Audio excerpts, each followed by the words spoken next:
The CEO's hand trembled as she lifted the glass. Across the bar, a man wiping tables noticed what no one else did. The slight tremor, the hollow eyes, the silent scream behind her perfect mask.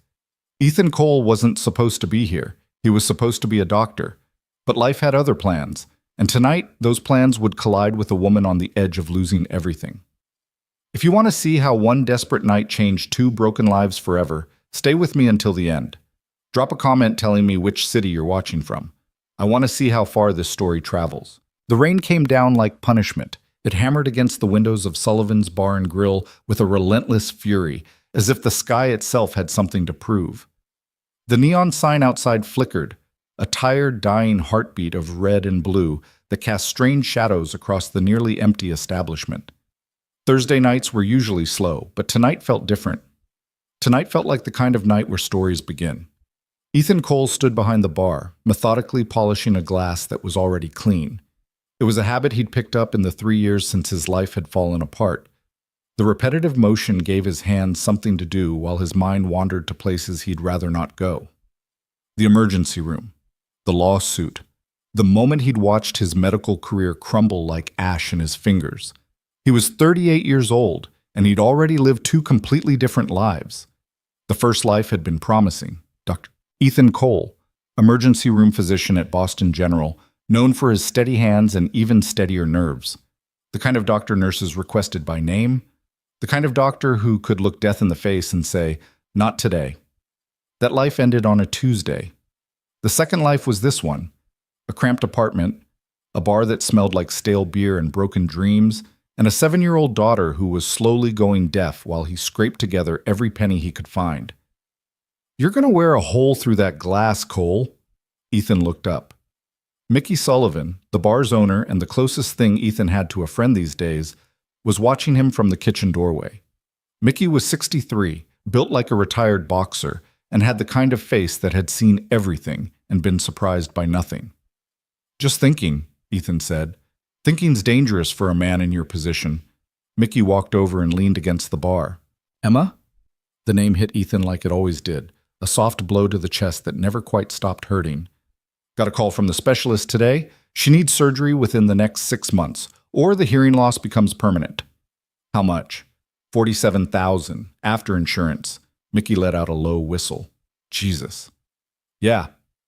Ethan set down the glass. "I've got about 8,000 saved. Been picking up extra shifts at the cleaning company." "The janitor gig at that tech building?" "Lane Technologies, pays decent.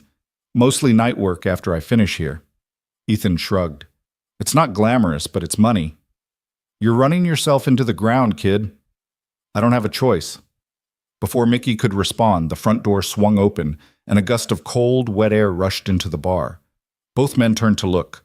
She stood in the doorway like something out of a noir film, a woman in her early 40s, expensive coat soaked through, dark hair plastered to her face.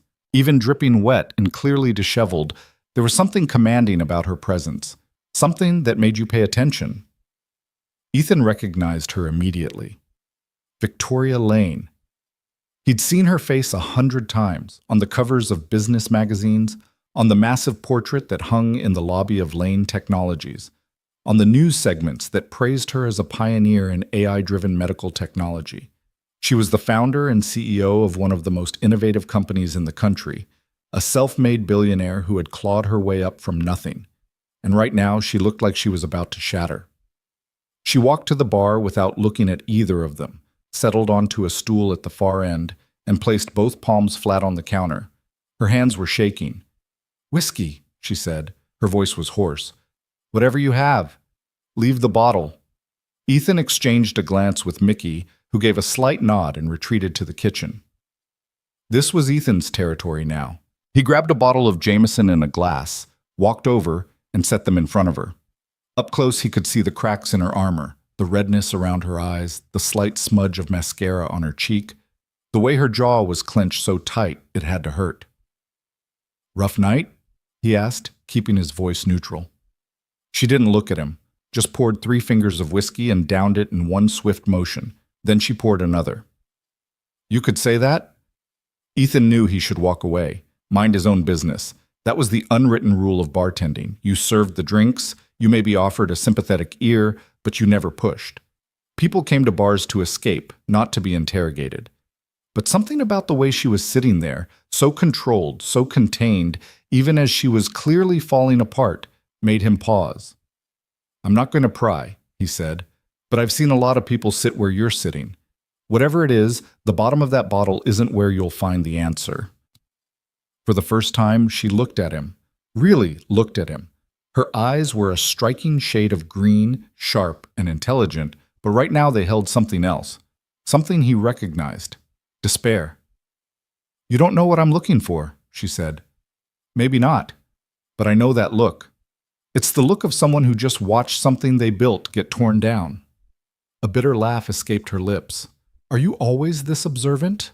Occupational hazard, used to be a doctor. That got her attention. She tilted her head slightly, studying him with new interest. "Used to be?" "Long story, not as interesting as it sounds." "I doubt that." She took another sip of whiskey, slower this time. "What kind of doctor?" "Emergency room. Trauma, mostly." "And now you're—" "A bartender. And a janitor." He smiled, but there was no humor in it. "Life doesn't always go according to plan." Something shifted in her expression. The wall she'd been holding up seemed to crack just a little. No, it doesn't." They sat in silence for a moment. The rain continued its assault on the windows. Somewhere in the back, Mickey was clanking around in the kitchen, pretending not to listen. "I found out something tonight," Victoria said quietly. She wasn't looking at Ethan anymore. She was staring at the amber liquid in her glass, watching the way the bar lights reflected off its surface. "Something that changes everything." Ethan said nothing. He'd learned long ago that sometimes the best thing you could do was simply be present. Let people find their own way to the words. "I've spent 15 years building something, sacrificed everything, relationships, my health, any chance at a normal life. I told myself it was worth it because what we were creating would help people, save lives." She laughed again, that same bitter sound. "Project Helios. Do you know what that is?" "I've read about it. AI-assisted diagnostics, right? Early detection of diseases that usually go unnoticed until it's too late." "It's more than that. It's my life's work. Everything I've ever cared about distilled into one system." She drained her glass and reached for the bottle again. "And tonight, I discovered that my CFO, a man I've trusted for 8 years, has been secretly negotiating to sell it to our biggest competitor, behind my back." Ethan felt a chill run down his spine. He knew enough about corporate espionage to understand what that meant. It wasn't just a betrayal. It was a death sentence for everything she'd built. "How did you find out?" "An email. Accidentally CC'd to someone who actually has a conscience." Victoria's grip on the glass tightened. "Damien Cross. I brought him into this company. I mentored him. I trusted him with—" She stopped, shaking her head. "It doesn't matter. What matters is that by the time the board meeting happens next month, he'll have enough votes to force me out. And once I'm gone, Helios gets sold to people who will bury it. Use it to inflate insurance premiums instead of save lives." "Have you confronted him?" "And say what?" "I don't have proof. The email was deleted within minutes of being sent. I only know about it because the person who received it called me immediately. Damien's been planning this for months, maybe years. He's covered his tracks." She finally looked up at Ethan, and he saw something new in her eyes.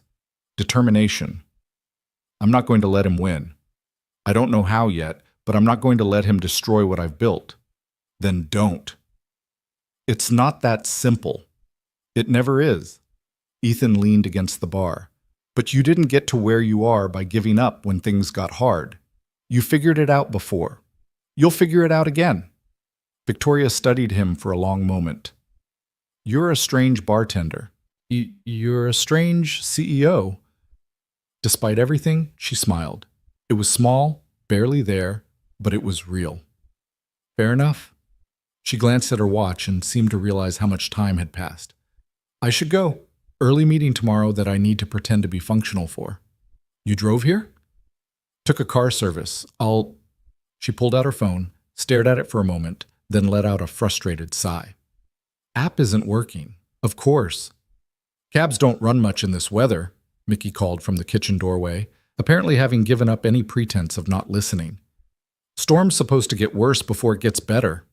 Victoria rubbed her temples. She was still slightly unsteady. The whiskey had done its work. I'll figure something out. I can drive you. The words were out of Ethan's mouth before he'd fully thought them through. Both Victoria and Mickey looked at him with surprise. I'm off in 20 minutes, he continued. I've got a car. It's nothing fancy, but it'll get you home. Victoria hesitated. Ethan could see the internal debate playing out on her face, the instinct to refuse help warring with practical necessity. I don't even know your name, she said. Ethan. Ethan Cole. Why would you do this? Drive a stranger home in a storm? It was a good question. Ethan wasn't entirely sure of the answer himself. Maybe it was because he recognized something in her, the same exhaustion, the same desperate determination to keep going, even when everything was falling apart. Maybe it was because she reminded him of himself 3 years ago, sitting in a lawyer's office learning that his career was over. Or maybe it was simply because she needed help, and he'd spent too many years being the kind of person who helped. Because it's raining, he said simply, and because you look like you could use a break. She stared at him for what felt like a long time. Then, slowly, she nodded. All right, Ethan Cole, take me home. She paused, and when she spoke again, her voice was barely above a whisper. And don't ask why. The drive took 45 minutes. Victoria lived in a penthouse apartment in one of the most exclusive buildings in the city, the kind of place that had doormen in suits and elevators that required keycards.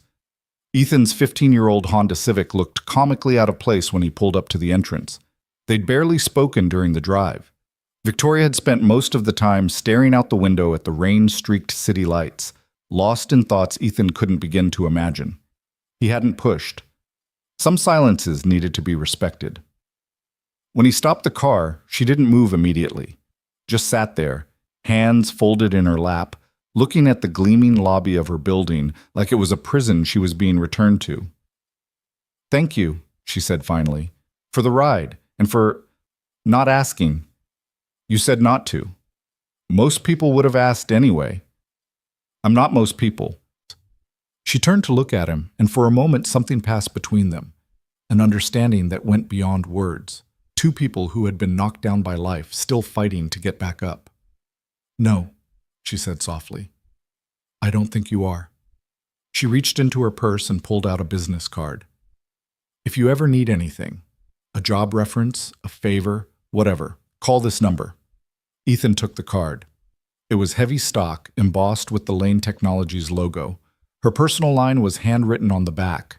I appreciate it, but I insist. There was a flash of the CEO in her voice now, the woman who was used to being obeyed.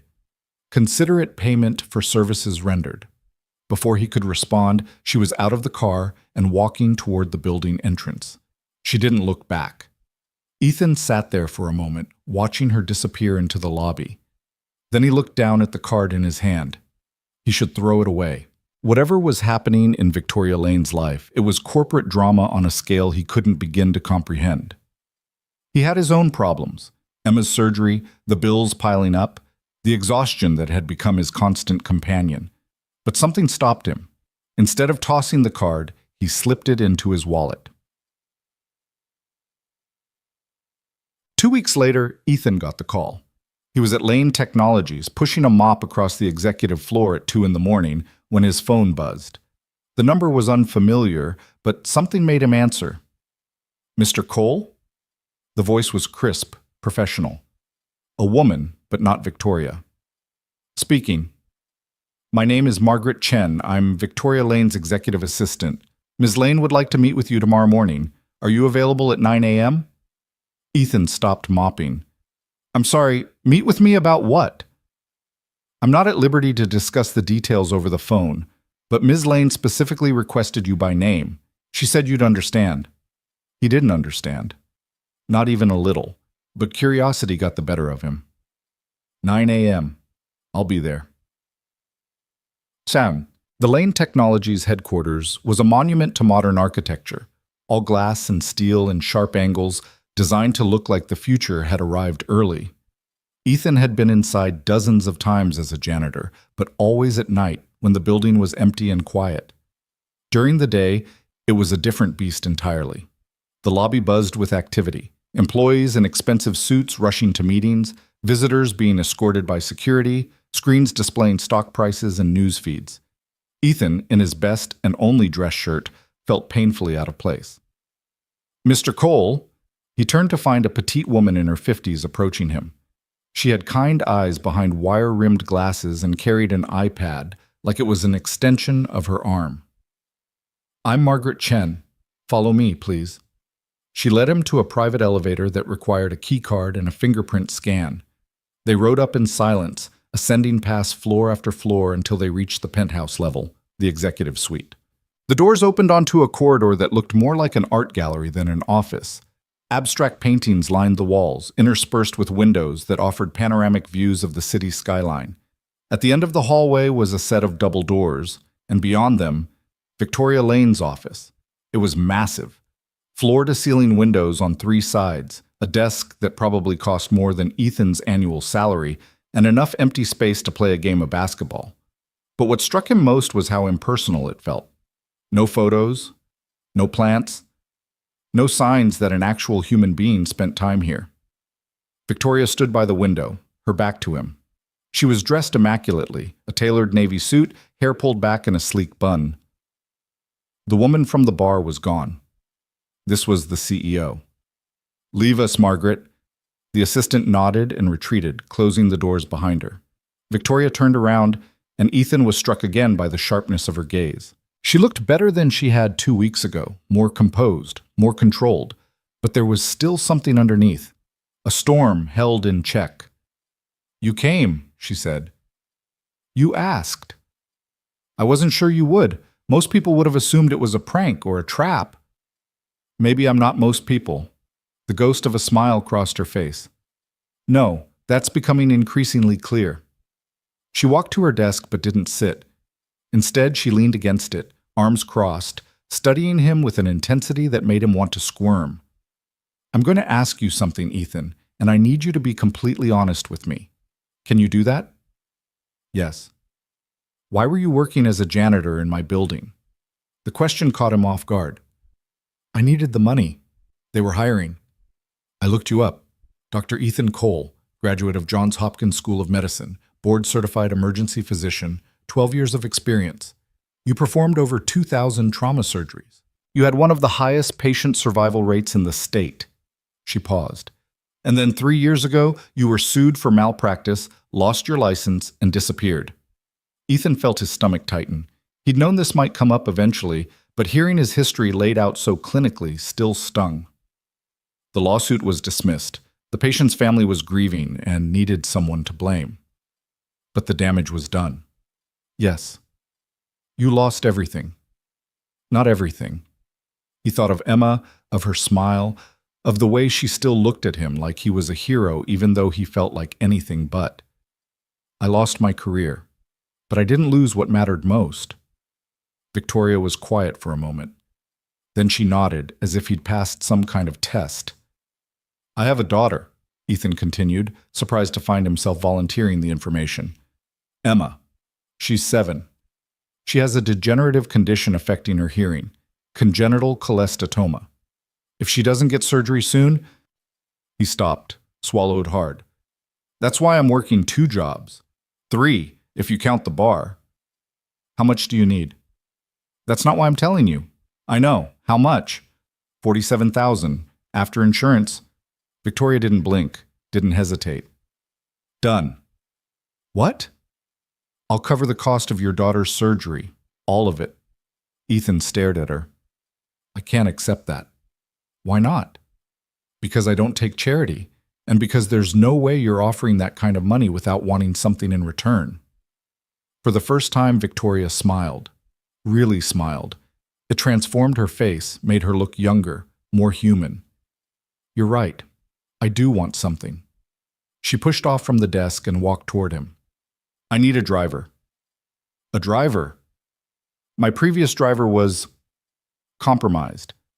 I discovered he was reporting my movements to Damien Cross.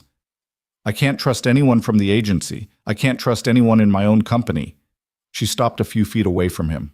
But something tells me I can trust you. Why? You barely know me. Because you didn't ask. That night at the bar, I was falling apart, and you could have pushed, could have pried, could have tried to use what you saw against me. Instead, you just drove me home. No questions. No agenda. She held his gaze. Do you know how rare that is in my world? Ethan was quiet for a long moment, processing what she was offering. A job.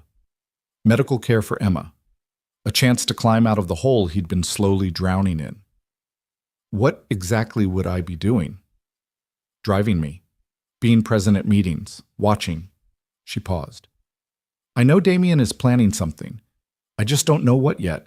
I need someone who can observe, who can notice the things everyone else misses. Someone who isn't blinded by corporate politics or personal ambition. Another pause. Someone who used to save lives for a living. I'm not a detective. No, but you're a doctor. You're trained to look for symptoms, to see patterns, to diagnose problems before they become fatal. She took a step closer. My company is sick, Ethan. Someone is trying to kill it. I need you to help me figure out who and how before it's too late. It was insane. He knew it was insane. He was a bartender, a janitor, a disgraced doctor barely keeping his head above water. He had no business getting involved in corporate espionage or billion-dollar power plays. But then he thought about Emma, about her surgery, about the mounting bills and the sleepless nights, and the crushing weight of feeling like he was failing her every single day. And he thought about Victoria, about the desperation in her eyes that night at the bar, about the way she'd looked at him like he was the first person in years to treat her like a human being instead of a CEO. If I do this, he said slowly, I have conditions. Name them. Emma comes first, always. If she needs me, I'm gone. No questions asked. Agreed. And I won't lie. Not to you, not for you. If I see something wrong, I'll say it, even if you don't want to hear it. That's exactly what I'm counting on. And the money for the surgery? It's a loan, not a gift. I'll pay you back. Victoria tilted her head. Why does that matter? Because I don't want to owe you. I don't want this to be something you can hold over me. If I'm going to help you, it has to be because I choose to, not because I'm bought and paid for. She studied him for a long moment. Then she extended her hand. Deal. Ethan took her hand and shook it. Her grip was firm, confident. The grip of someone who was used to winning. When do I start? Now. She walked back to her desk and pressed a button on her phone. Margaret, please have a car brought around. Mr. Cole will be joining me for the rest of the day. She looked at Ethan, and something flickered in her eyes. Something that might have been hope. Welcome to Lane Technologies, Ethan. Try to keep up. The first week was a blur. Ethan quickly learned that being Victoria Lane's driver meant being her shadow. He drove her to meetings. He waited outside boardrooms. He sat in the car during her 3 a.m. phone calls. He watched as she moved through her world like a general surveying a battlefield, always alert, always calculating, always alone. He also learned that Victoria Lane was not an easy woman to work for. She was demanding, precise, expected perfection, and had little patience for anything less. She could reduce a room full of executives to nervous silence with a single look, and she had a way of asking questions that made you feel like she already knew all your secrets. But underneath all that, underneath the armor and the intensity and the relentless drive, Ethan began to see glimpses of something else. He saw it when she stayed late to personally review grant applications for medical research. He saw it when she spent an hour on the phone with a single mother whose daughter had been helped by an early version of Project Helios. He saw it in the way she talked about the technology, not as a product or a profit center, but as a mission, a calling. Victoria Lane was many things. Cold wasn't one of them. She'd just built walls so high that most people couldn't see over them. Ethan could. He started noticing things, little things that others might have dismissed. The way Victoria's assistant, Margaret, tensed up whenever Damien Cross entered the room. The late-night meetings that weren't on any official calendar. The subtle pattern of emails being deleted shortly after they were sent. And he noticed Damien. Damien Cross was everything Victoria was not. Charming, smooth, effortlessly likable. He had the kind of smile that made people want to trust him, and he used it liberally. The other executives adored him. The board respected him. Even the janitors and security guards spoke well of him. But something about him made Ethan's skin crawl. It was in the eyes, he decided. Damien's eyes never matched his smile. When he laughed, his eyes stayed flat, calculating. When he offered sympathy, his eyes were already looking for an advantage.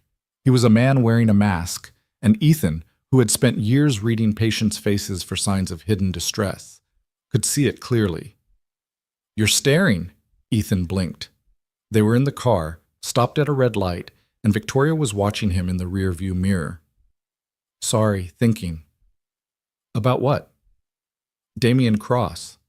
I was watching him in that meeting, the way he interacted with the department heads." Victoria's expression sharpened. "And?" "He's grooming them, building loyalty. Half the room was looking to him for cues before they responded to you." Ethan paused. "He's not just planning a takeover. He's already started one." Victoria was silent for a long moment.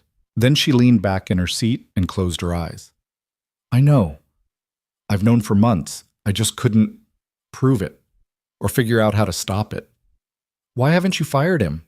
"Because I can't, not without cause. And Damien is very, very good at covering his tracks." She opened her eyes. "The board adores him.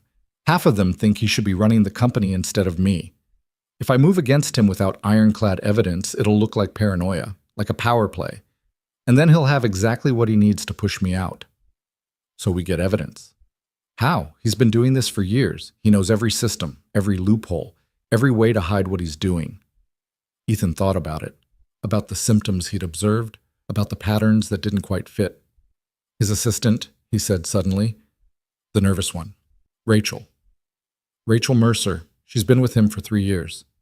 She's scared of him. I've seen the way she flinches when he raises his voice. The way she avoids being alone with him." Ethan met Victoria's eyes in the mirror. People who are scared are also people who know things they might be willing to share if they felt safe. Victoria was quiet for a moment. Then slowly she smiled. "You really aren't like most people, are you?" "I'm just paying attention." "That's exactly what I needed." She leaned forward.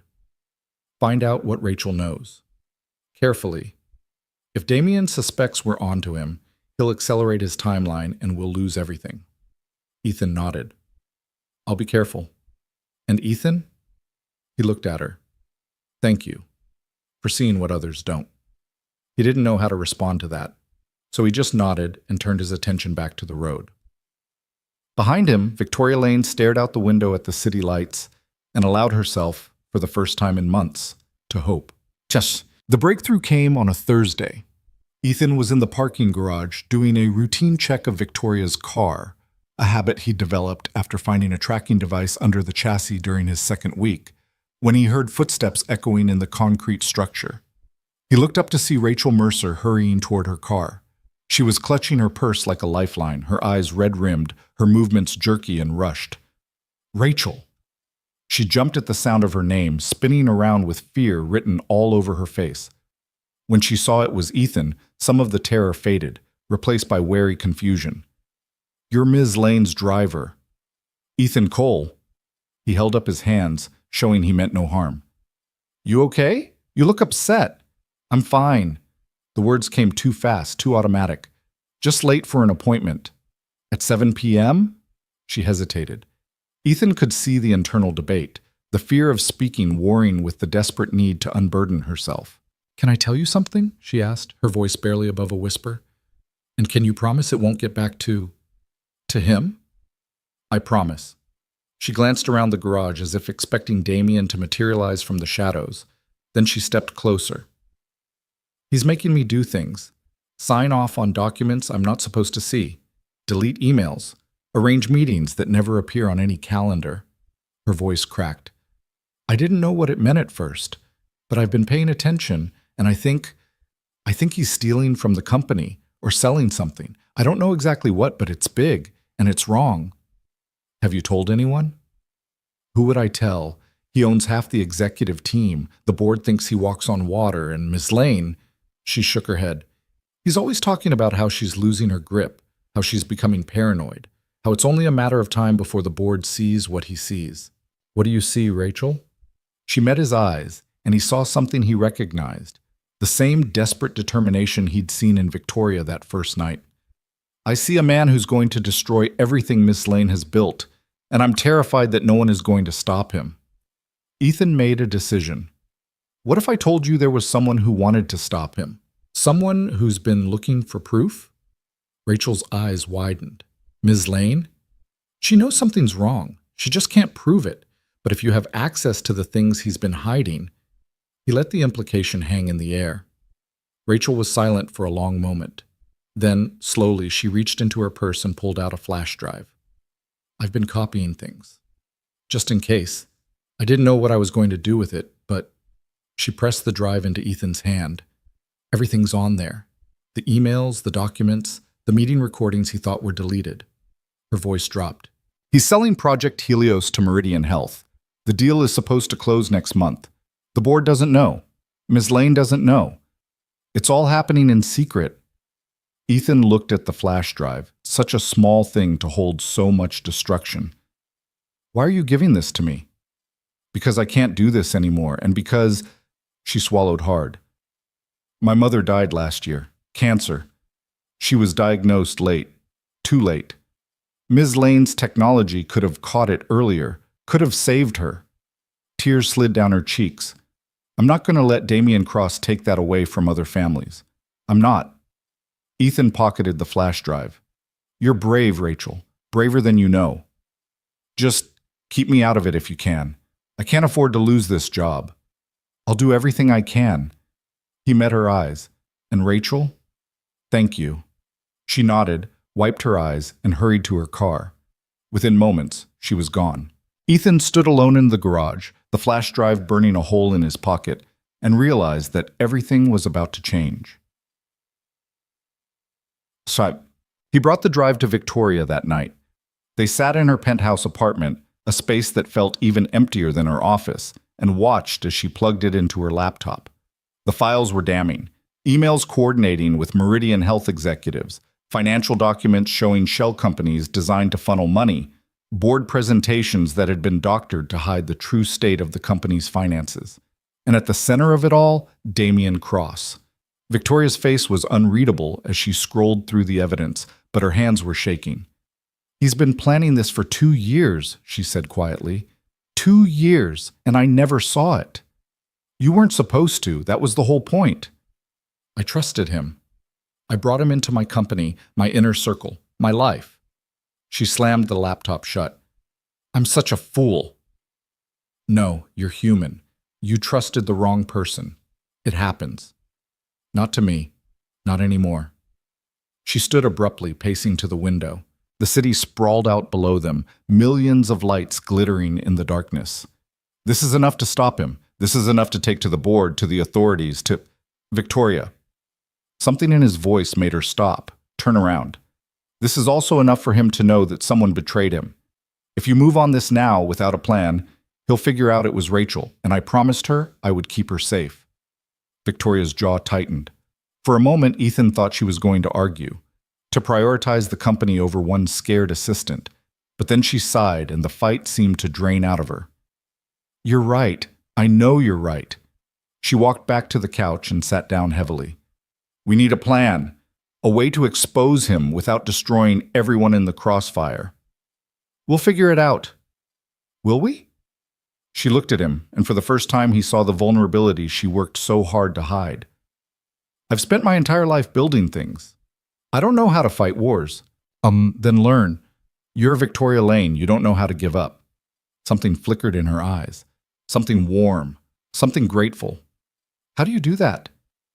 Do what? Make me believe that everything might actually be okay. Ethan didn't have an answer, so he just sat there beside her as the night stretched on and the city lights continued to glitter below. They would figure it out. They had to.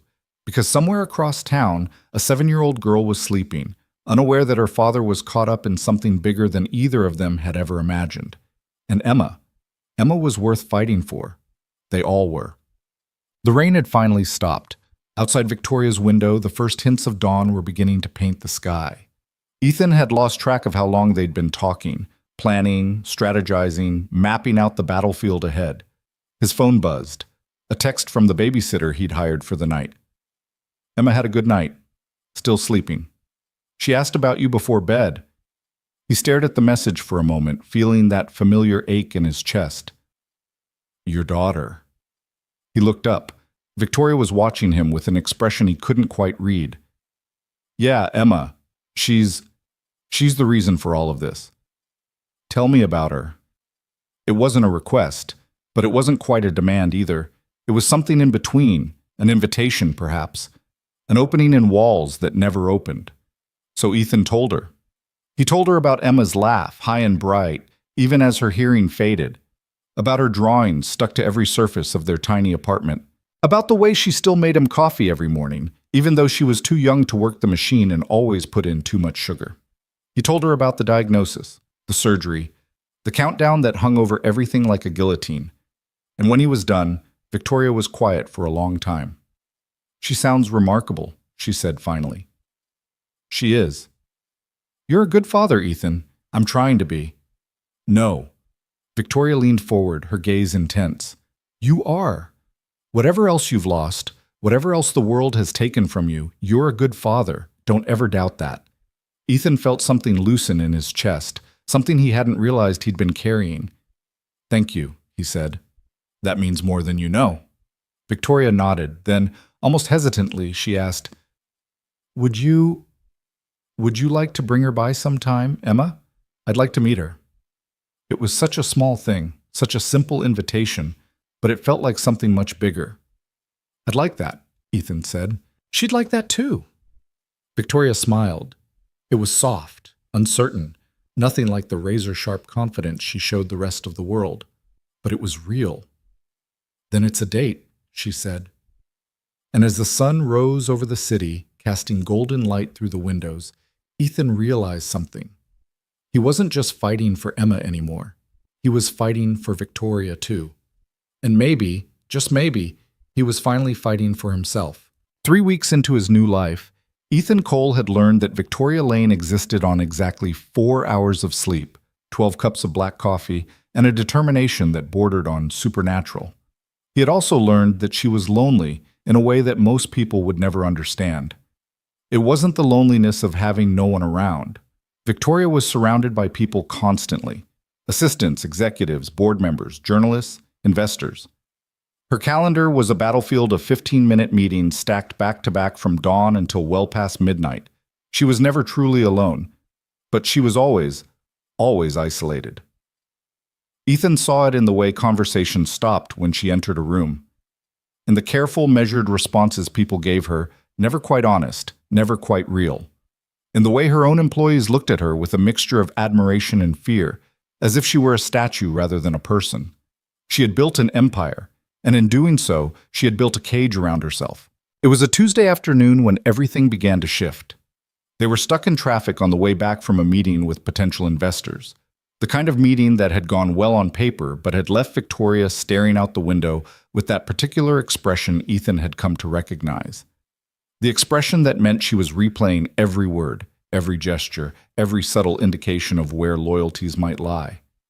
The one in the gray suit, she said suddenly. Harrison, did you notice how he kept checking his phone? Ethan glanced at her in the rearview mirror. Every time you mentioned the timeline for Project Helios going public. He's reporting to someone.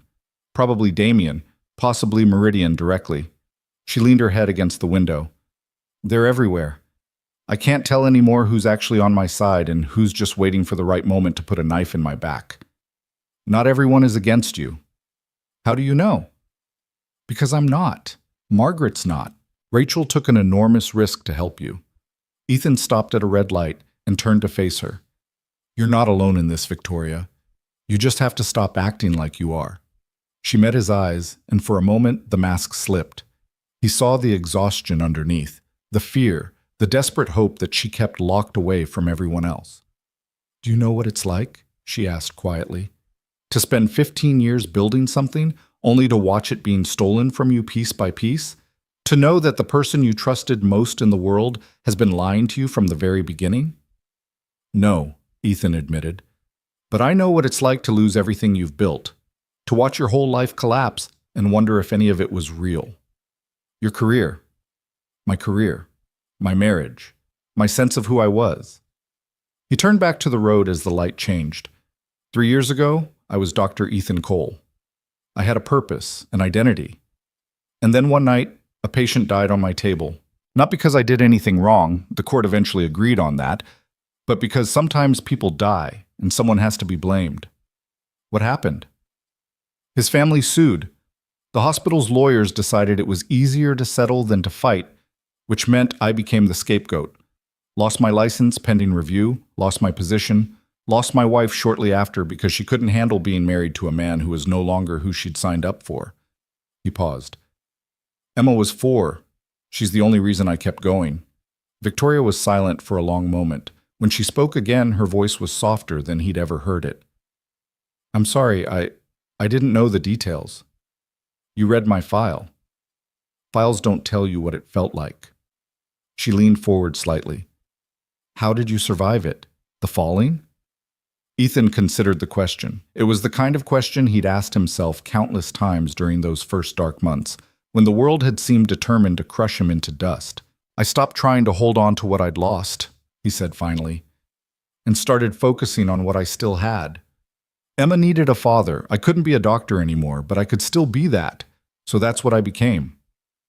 That simple? No, it was the hardest thing I've ever done, but sometimes the simple answers are the right ones, even when they're not easy. Traffic began to move again. The city slid past them, glass towers reaching toward a sky that couldn't decide whether to rain or shine. I don't know how to let go, Victoria said. Lane Technologies is all I have. It's all I've ever had. If I lose it, you won't. You can't promise that. No, Ethan agreed, but I can promise that whatever happens, you won't face it alone, not anymore. She didn't respond, but when he glanced in the mirror, he saw something in her eyes that hadn't been there before. Hope. The first real hope he'd seen since the night she'd walked into Sullivan's bar. That evening, Victoria did something unprecedented. She canceled her remaining meetings. Margaret nearly dropped her iPad when Victoria announced it. In the 3 years Margaret had worked as her executive assistant, Victoria Lane had never voluntarily canceled anything. She had conducted conference calls from hospital beds, taken investor meetings while running a fever of 103, and once famously closed a major acquisition while her appendix was actively trying to kill her. But today, she simply walked past Margaret's desk, said, "Clear my schedule for the rest of the evening," and kept walking. "Ms. Lane," Margaret hurried after her. "Is everything all right? Should I be concerned about—" "Everything is fine, Margaret. I'm just—" Victoria paused, as if searching for the right word. "Taking your advice." "My advice?" "You've been telling me for years that I need to take breaks. Apparently, you were right." She glanced back with the ghost of a smile. "Don't let it go to your head." Margaret watched her go, utterly bewildered. Then she turned to Ethan, who was standing nearby reviewing the next day's schedule. "What did you do to her?" she asked. "I have no idea what you mean." "She canceled meetings, Ethan. Voluntarily. In the 15 years I've known her, she's never once—" Margaret stopped, studying him with new interest. "You're good for her. Whatever you're doing, keep doing it. I'm just driving her around." "No." Margaret shook her head. "You're doing a lot more than that. You're making her remember she's human." Before Ethan could respond, Victoria reappeared in the doorway. She had changed from her business attire into something more casual, dark jeans, a simple white blouse, and she looked almost like a different person, softer, younger. "Ethan, do you have plans tonight?" "I was going to pick up Emma from Mrs. Patterson's and make dinner." "Would you mind if I joined you?" The question hung in the air. Margaret's eyebrows climbed toward her hairline. Ethan felt something shift in his chest. "I'd like that. Emma would too." "Good." Victoria grabbed her coat. "Then let's go meet your daughter." The drive to Mrs. Patterson's apartment took 20 minutes. Victoria spent most of it unusually quiet, her fingers drumming nervously against her knee. "You're anxious," Ethan observed. "I'm fine." "You've checked your phone 12 times in the last 5 minutes, and you haven't looked at a single message." Victoria let out a breath that was almost a laugh. Is this what you do? Notice everything? Occupational hazard, both of my former occupations, actually. I'm not anxious, I'm just... She trailed off, seeming to search for the right word. I'm not good with children. I never have been. I don't know how to talk to them, how to relate to them. The few times I've been around friends' kids, I felt like I was interviewing them for a job position. Emma's 7. She doesn't want to be interviewed, she just wants to be seen. What does that mean? It means she spent her whole life being treated differently because of her hearing. Doctors examine her like she's a puzzle to be solved. Teachers speak slowly and loudly like she's fragile. Other kids either avoid her or treat her like a curiosity. Ethan pulled into the parking lot of Mrs. Patterson's building. What she wants, what she needs, is for people to look at her and see Emma, not her condition, not her limitations, just her. Victoria was quiet for a moment. Then she nodded slowly. I think I understand that more than you know. Mrs. Patterson was a kind-faced woman in her 60s who had been watching Emma since Ethan started working nights. She greeted them at the door with a knowing smile that suggested she had opinions about Victoria's presence, but was too polite to voice them. Emma's in the living room, she said. She's been drawing pictures all afternoon. Something about a princess who builds robots. That's her latest obsession, Ethan explained to Victoria as they walked inside. She wants to be an engineer when she grows up, or a dragon. She hasn't decided yet. Victoria smiled. It was the uncertain smile of someone who wasn't used to smiling but was trying anyway. They found Emma curled up on the couch, surrounded by an explosion of crayons and paper. She was 7 years old with her father's dark hair and her mother's eyes, though Ethan never mentioned that last part. She was also wearing an oversized superhero t-shirt, mismatched socks, and the slightly too large hearing aids that she decorated with butterfly stickers. "Daddy!" She looked up at the sound of his footsteps, her face splitting into a grin. Then she noticed Victoria, and her expression shifted to curious assessment. "Who's that?" Ethan knelt down to her level. "This is Victoria. She's my friend from work. I told you about her, remember?" Emma studied Victoria with the unnerving directness that only children possess. "You're the important lady, the one who makes computer doctors." Victoria blinked. "Computer doctors? Daddy said you make computers that help find when people are sick. That's like a computer doctor." Yes, I suppose that's accurate." Victoria crouched down awkwardly, clearly out of her element. "It's nice to meet you, Emma. Your father talks about you all the time." "He talks about you too." Emma held up the drawing she'd been working on. "I made this for you." The picture was a riot of color.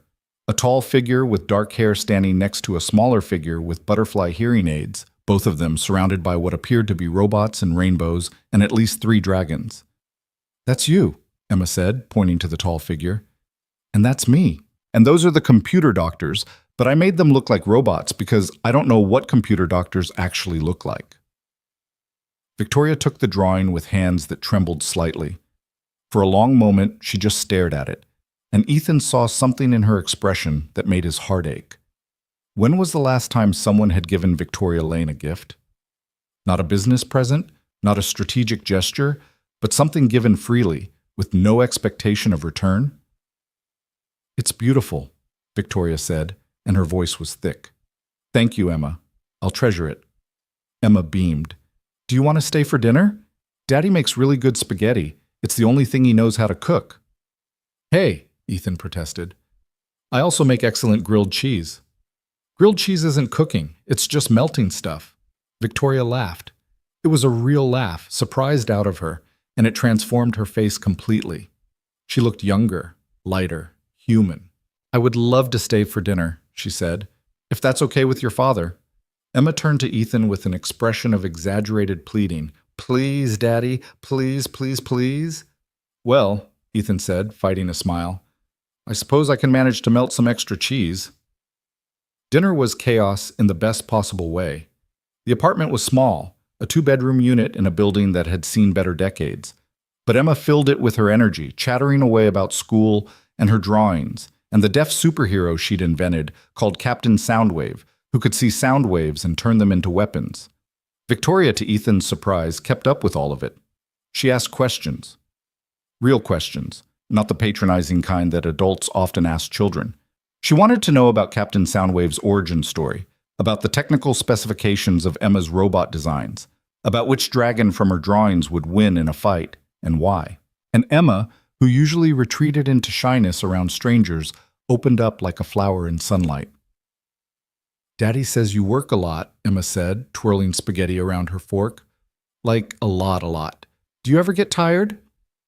"Sometimes," Victoria admitted, "but I love what I do, so it doesn't feel like work most of the time." "That's what Daddy says about being a doctor. He misses it." Emma said this matter-of-factly, with the casual brutality of childhood honesty. "He doesn't talk about it, but I can tell. Sometimes he watches those hospital shows and gets really quiet." Ethan felt his face flush. "Emma, it's okay, Daddy. Being sad about stuff doesn't mean you're not happy now." She turned back to Victoria. "He's happy now. I can tell that too." Victoria's eyes met Ethan's across the table. Something passed between them, an acknowledgement of shared wounds, shared recovery, shared hope. "I'm glad," Victoria said softly. "You have a very special dad, Emma." "I know," Emma grinned. "He's the best dad in the whole world, even when he burns the grilled cheese." After dinner, Victoria helped with the dishes while Emma worked on a new drawing at the kitchen table.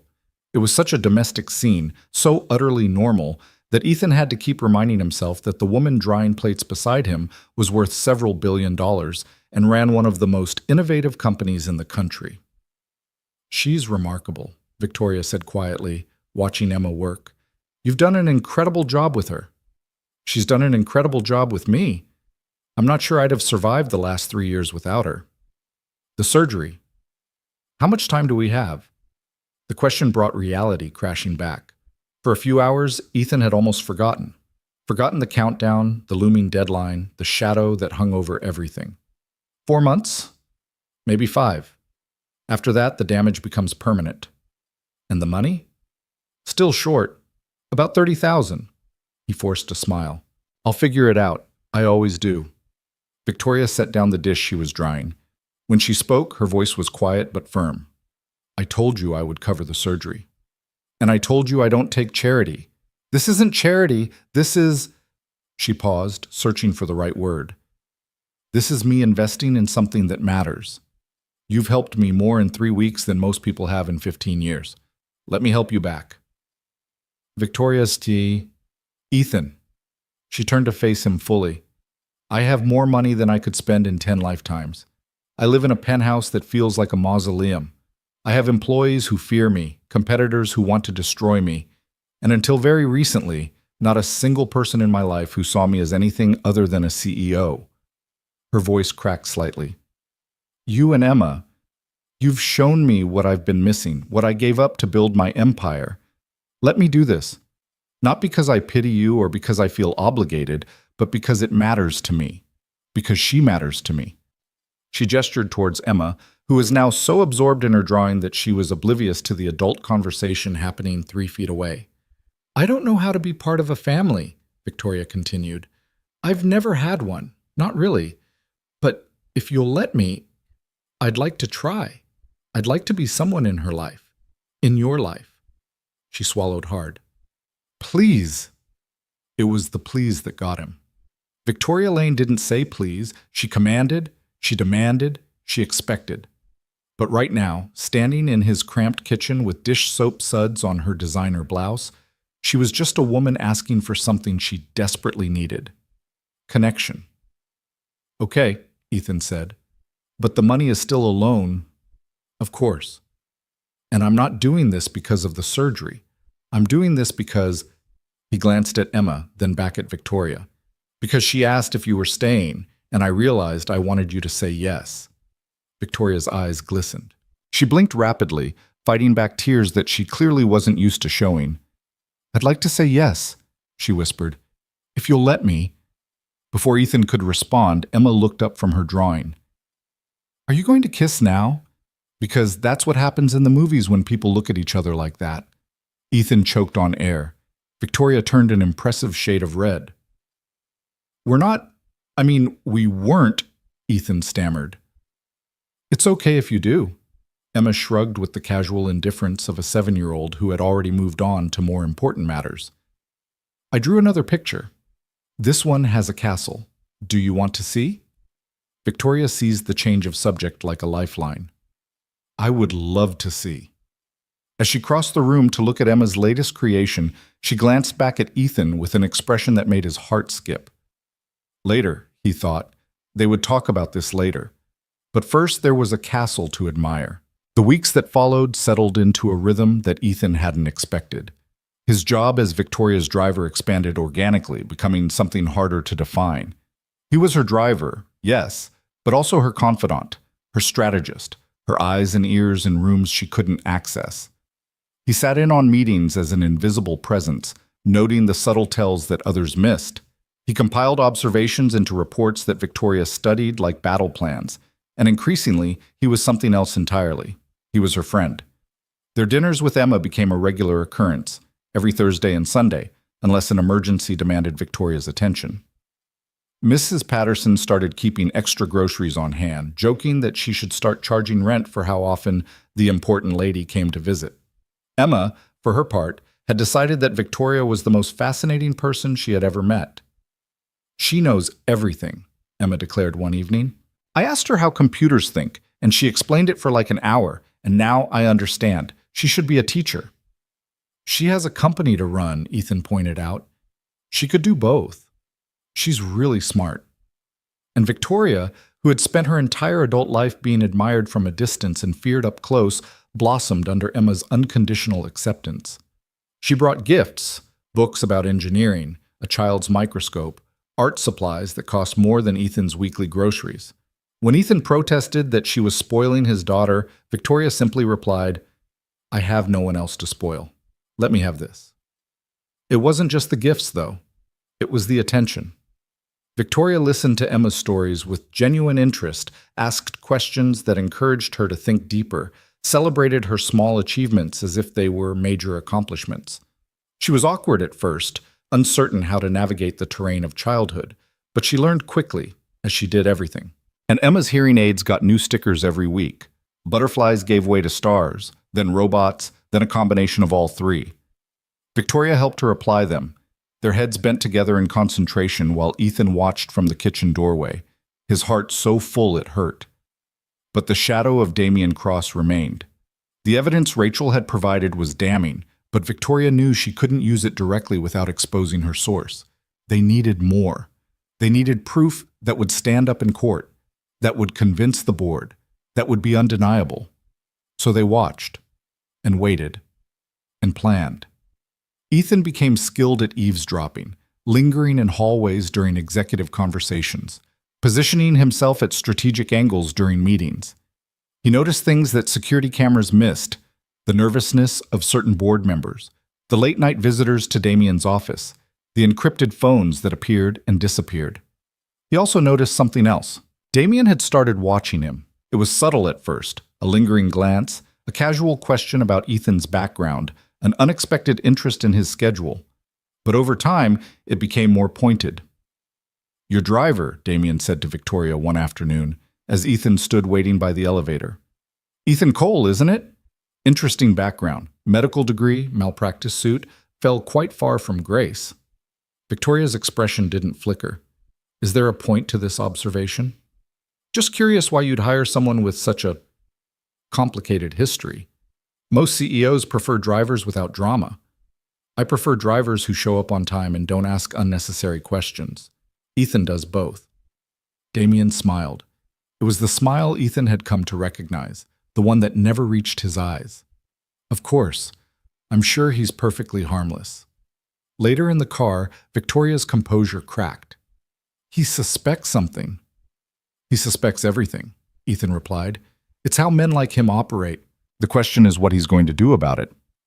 He'll dig. He'll find connections. He'll try to figure out why I hired you and what you might know. Victoria rubbed her temples.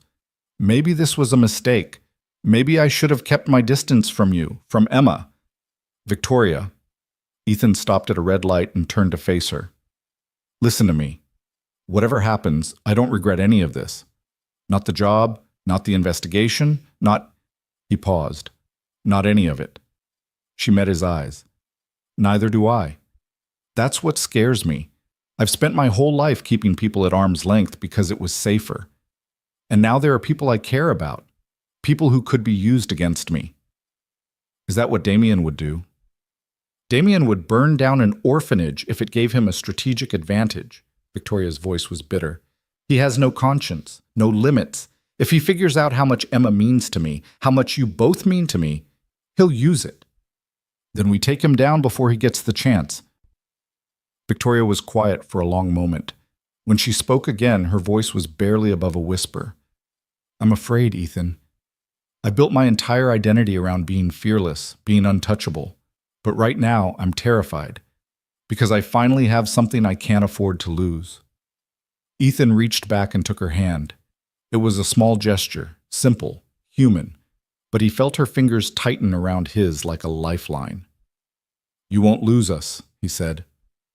I promise. It was a promise he meant with every fiber of his being, but even as he said it, he knew that Damien Cross was circling closer, and the storm was coming. The call came at 2 a.m. Ethan was in that twilight space between sleep and waking, his body exhausted from a 16-hour day, but his mind still churning through scenarios and strategies. When his phone buzzed on the nightstand, he answered without checking the caller ID. Hello? Ethan Cole? The voice was unfamiliar. Male, professional, clipped. Who is this? My name is Detective Marcus Webb, Boston Police Department. I'm calling about your daughter. The words hit him like a physical blow. He was fully awake in an instant, heart hammering against his ribs. Emma? What happened? Is she okay? She's fine, Mr. Cole. There's no emergency. But we received an anonymous tip that we were obligated to investigate. Concerns about the living conditions in your home, your ability to provide adequate care, your daughter's medical needs not being met. Ethan felt the blood drain from his face. That's ridiculous. There's nothing wrong with my home. Emma is well cared for. Her medical needs... I understand, sir. As I said, we're obligated to investigate all tips. A social worker will be contacting you within the next 48 hours to schedule a home visit. I'd recommend having all relevant documentation ready. Medical records, school reports, anything that demonstrates appropriate care. After the detective hung up, Ethan sat in the darkness for a long time, his phone still pressed to his ear. An anonymous tip. He knew exactly who had made that call. The next morning, Victoria arrived at his apartment before dawn. Ethan had called her immediately after hanging up with the detective, and she'd insisted on coming over despite his protests that it could wait. Now she stood in his kitchen, her face pale with fury, while Ethan made coffee and tried to control the shaking of his hands. He's escalating, Victoria said. The investigation found nothing actionable, but Damien doesn't need actionable. He just needs to create chaos, to make you vulnerable, to show you that he can reach into your life whenever he wants. He's threatening my daughter. Ethan's voice was flat, controlled, but underneath it was a rage that frightened him with its intensity. He's using CPS as a weapon against a 7-year-old. I know. And we're going to stop him. How? We've been watching him for weeks and we still don't have enough to move against him. Meanwhile, he's already launched his first strike. Victoria was quiet for a moment. Then she walked over to where Ethan was standing and placed her hands on his shoulders, forcing him to look at her. Listen to me, she said. I will not let anything happen to Emma. I will use every resource I have, call in every favor I'm owed, burn down my own company if I have to. That little girl is... Her voice caught. She matters to me. You both matter to me, and I will not let Damien Cross take that away. Victoria, I know you want to handle this yourself. I know you've spent 3 years proving that you don't need anyone's help. But this isn't weakness. Letting someone fight beside you isn't surrender. She held his gaze. Let me help, please. The word again, please. From a woman who never asked for anything. Ethan felt something crack inside him. The wall he'd built after his divorce, after losing his career, after learning that the world would take everything you loved if you let it. That wall crumbled just a little. Okay, he said. Okay. Victoria nodded. Some of the tension left her shoulders. First, we deal with CPS. I have lawyers who specialize in these situations. They'll make sure the investigation goes nowhere. She began pacing, her mind clearly shifting into strategic mode. Second, we accelerate our timeline. I've been too cautious, waiting for perfect evidence. That's a luxury we can no longer afford. What are you thinking? Rachel mentioned that Damien keeps his real records in a private server, off-site, encrypted, separate from the company network. If we can access that server, how do we even find it? Victoria smiled, and there was something dangerous in it. I know someone who can help. Someone Damien would never suspect. Who? Me. Victoria pulled out her phone and began typing rapidly. Damien thinks I'm oblivious. He thinks I've been so focused on the public face of the company that I've missed what's happening behind the scenes. He doesn't know that I've been building my own network of loyalists, people who report to me directly, outside the official chain of command. You have spies in your own company? I have insurance. There's a difference. She looked up from her phone. One of my people in IT has been tracking Damien's digital movements for months. She's close to pinpointing the location of his private server. Once we have that, we can get everything we need. And then? And then we end this, publicly, permanently, and in a way that ensures he never threatens anyone I care about again. Ethan studied her face, the determination in her eyes, the set of her jaw, the fire that burned underneath her controlled exterior. You're terrifying when you're angry, he said. Good. Damien should be terrified. She stepped closer to him. I've spent 15 years playing by the rules, being professional, being measured. That's over. He came after your daughter. He came after my family. The word hung in the air between them. Family. She seemed to realize what she'd said, and for a moment uncertainty flickered across her face. I know what you mean, Ethan said. And you're right, that's what we are. Victoria's breath caught. She looked at him with an expression he couldn't quite read. Hope and fear and something deeper, something neither of them was ready to name. We should check on Emma, she said finally. I'd feel better knowing she's safe. They walked together to Emma's room and stood in the doorway, watching her sleep.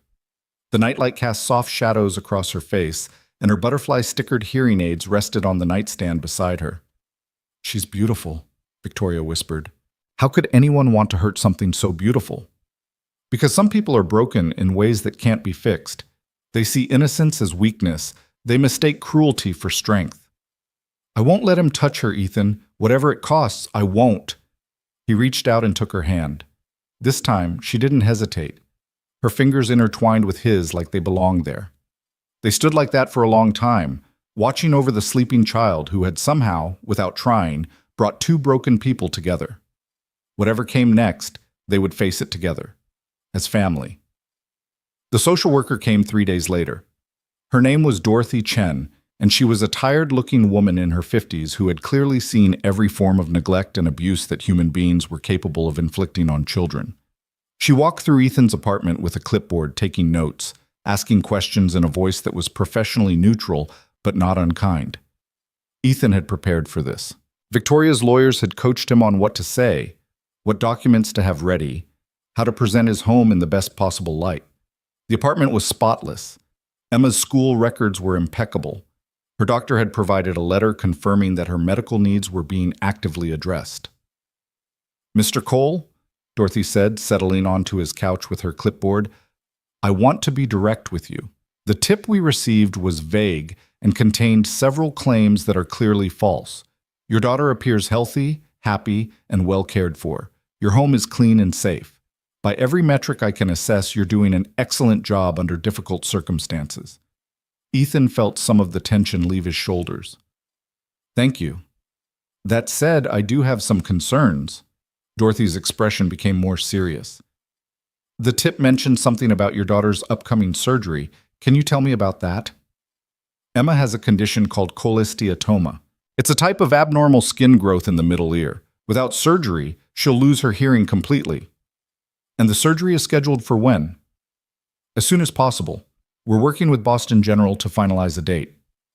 The tip suggested that you might not be able to afford the procedure, that your financial situation is precarious. Ethan hesitated. This was the trap. The place where Damien's manipulation became clear. If Ethan admitted financial struggles, it could be used as evidence of inability to provide. But if he lied and the lie was discovered, it would be worse.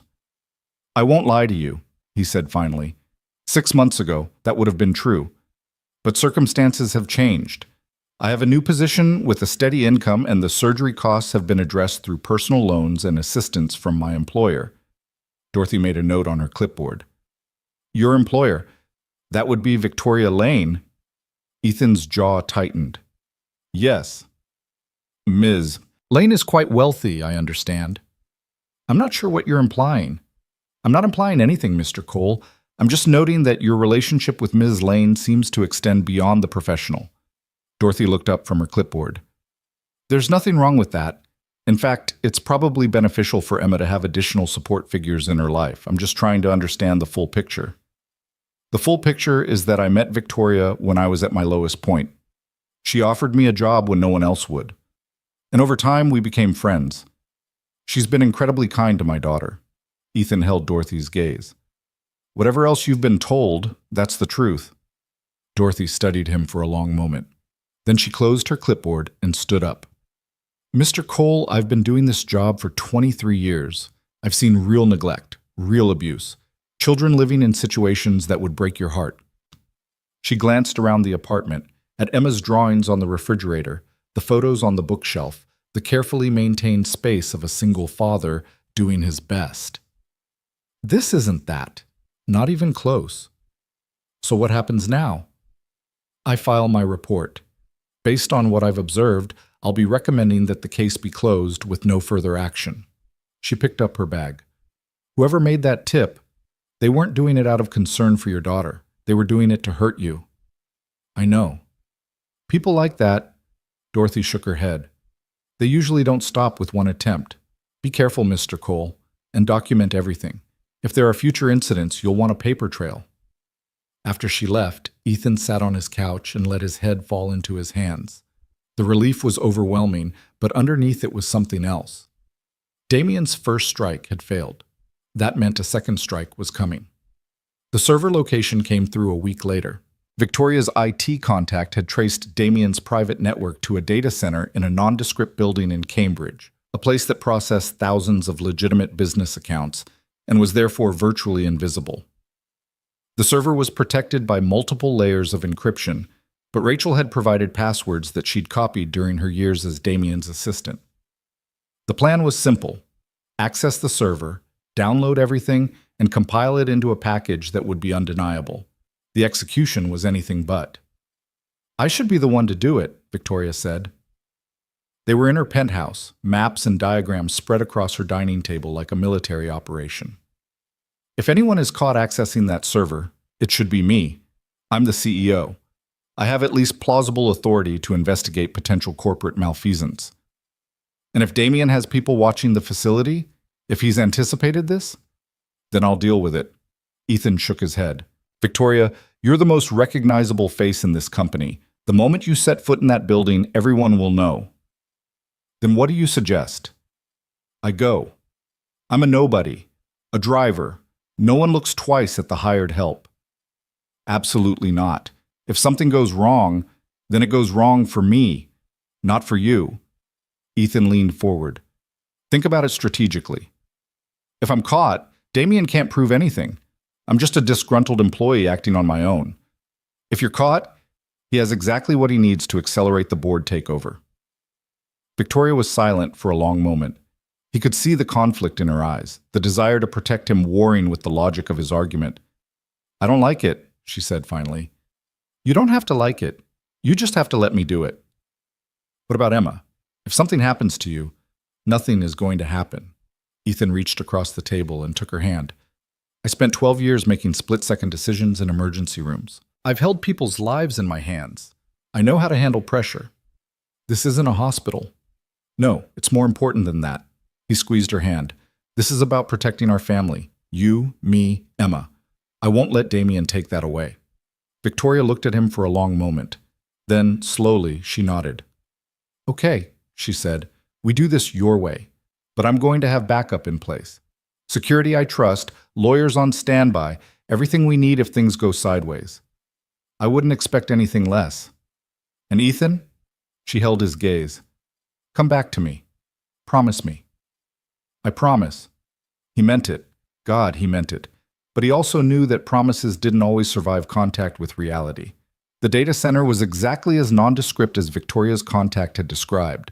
A beige building in an office park, surrounded by insurance companies and accounting firms. Ethan arrived at 11 p.m., dressed in the uniform of a maintenance worker and carrying a toolbox that contained a laptop and several data storage drives.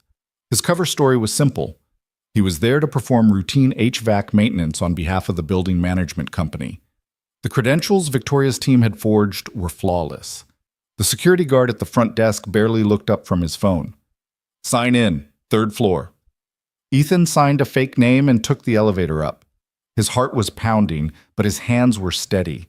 Years of emergency medicine had taught him how to function under pressure, how to compartmentalize fear and focus on the task at hand.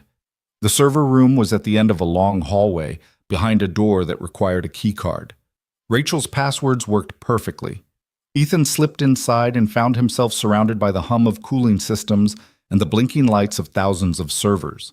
Damien's private setup was in the corner, a dedicated rack separate from the main systems.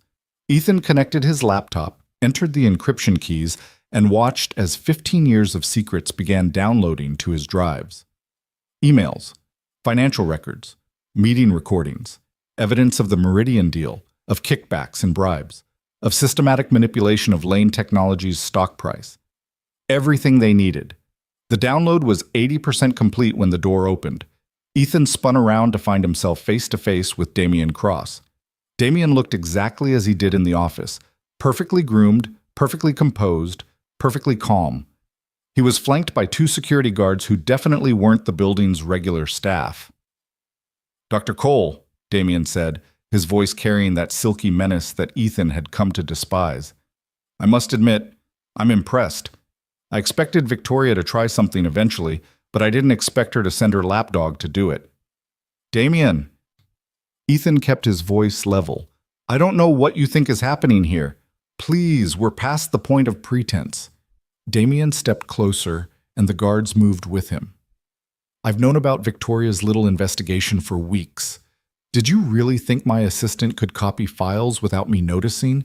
Rachel's loyalty was always negotiable. The download was at 90%. 92. Ethan needed to buy time. If you knew, why didn't you stop it sooner? Because I wanted to see how far Victoria would go, and because I wanted to know who she trusted. Damien smiled that reptilian smile. Now I know. It's you. The washed-up doctor, the single father, the man who has absolutely nothing to lose except, of course, his daughter.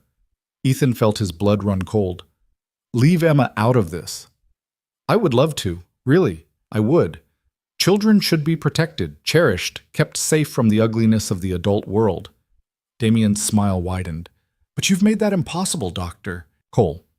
You've inserted yourself into affairs that were never your concern. You've allied yourself with a woman who is too stubborn to accept defeat gracefully. And now there must be consequences. 97%. What do you want? What I've always wanted. Control of Lane Technologies and everything it represents. Victoria can resign gracefully with a generous severance package and the illusion that it was her choice. Or she can fight and watch everything she loves be destroyed. Damien stepped even closer, close enough that Ethan could smell his cologne. Starting with that precious little girl who has already lost so much. Something snapped inside Ethan. He moved without thinking, 12 years of ER instincts taking over. His fist connected with Damien's jaw in a satisfying crack that sent the CFO stumbling backward. Before the guards could react, Ethan grabbed his laptop and the now completed download and ran. The next few minutes were chaos, alarms blaring, footsteps pounding, shouted orders echoing through concrete hallways. Ethan ran on pure adrenaline, taking corners he'd memorized from the building plans, heading for an emergency exit that led to a maintenance corridor. He burst through the door and found himself in a parking lot. A car was waiting. Victoria's backup plan. A nondescript sedan with a driver who asked no questions. Drive, Ethan gasped, throwing himself into the back seat. Now! They were 3 blocks away before Ethan allowed himself to breathe. He looked down at the laptop in his hands, at the drives that held everything they needed to destroy Damien Cross. His phone buzzed. A text from an unknown number. "This isn't over. Enjoy your victory while you can. When I'm finished, you'll wish you'd never heard the name Victoria Lane." Ethan stared at the message for a long moment. Then he deleted it and called Victoria. "I got it," he said. "Everything, but Damien knows." "Are you safe?" "For now," but he made threats. "About Emma." There was a long pause. When Victoria spoke again, her voice was ice. "Then we end this. Tonight. Whatever it takes." "Victoria, he threatened our daughter, Ethan. There is no tomorrow. There is no measured response. There is only war." Ethan closed his eyes. He thought about Emma sleeping in her bed, surrounded by her drawings and her dreams. He thought about the butterfly stickers on her hearing aids. He thought about the future they were fighting for. "Then let's go to war," he said. And in the darkness of the sedan, racing through the city streets toward a showdown that would change everything, Ethan Cole finally understood something. He wasn't just fighting for his daughter anymore. He wasn't just fighting for Victoria. He was fighting for the first time in 3 years, for a life worth living. And he would not lose. Not this time. Not ever again. The war room was Victoria's private conference room on the 47th floor of Lane Technologies, a space that few employees even knew existed, accessible only through a hidden door in her office. It had been designed for crisis management, for the kind of situations where information security meant the difference between survival and destruction. Tonight, it served its purpose. Ethan arrived just after midnight, the laptop and storage drives clutched against his chest like sacred artifacts. Victoria was already there, along with Margaret, 2 lawyers Ethan had never met, and a woman in her 30s with sharp eyes and a cybersecurity firm logo on her badge. "Show me," Victoria said the moment he walked in. Ethan connected the laptop to the room's secure display system. Within seconds, the evidence of Damien Cross's betrayal filled the screen. Thousands of documents, hundreds of emails, recordings that stretched back years. The room fell silent as the scope of it became clear. "My God," Margaret whispered. "He's been planning this since the beginning." The cybersecurity expert, her name was Dr. Sarah Chen, no relation to Margaret, leaned forward, her fingers flying across a keyboard as she sorted through the files. "This is comprehensive. Financial fraud, insider trading, corporate espionage, and here," she pulled up a specific folder. "Evidence of the Meridian deal. He's been negotiating the sale of Project Helios for 18 months. The purchase price is $4.2 billion, of which Damien personally receives $800 million in consulting fees and stock options." $800 million? One of the lawyers repeated. "For selling technology he had no right to sell." "It gets worse." Sarah opened another file. "He's been manipulating Lane Technologies' stock price for years, spreading negative information through shell companies, suppressing positive news, all designed to depress the share price so Meridian can acquire at a discount." She looked at Victoria. "He's not just stealing from you. He's stealing from every shareholder in the company." Victoria's face was unreadable. She stood at the head of the table, her hands flat on the surface, staring at the evidence of betrayal by a man she had trusted for nearly a decade. "Can we use this?" she asked quietly. "Legally?" The senior lawyer, a silver-haired man named Harrison Wright, rubbed his chin. "The acquisition method is problematic. Dr. Cole accessed a private server without authorization. Any criminal prosecution would be complicated by questions of how the evidence was obtained." "What about the board? Civil action?" "Different standard. In a civil case or a board proceeding, the evidence itself matters more than how it was gathered. And this evidence," Harrison gestured at the screen, "this is a smoking gun. Multiple smoking guns. If you present this to the board, Damien Cross is finished." "When is the next board meeting?" "Scheduled for 3 weeks from now, but given the circumstances, you could call an emergency session." "How quickly?" 48 hours minimum.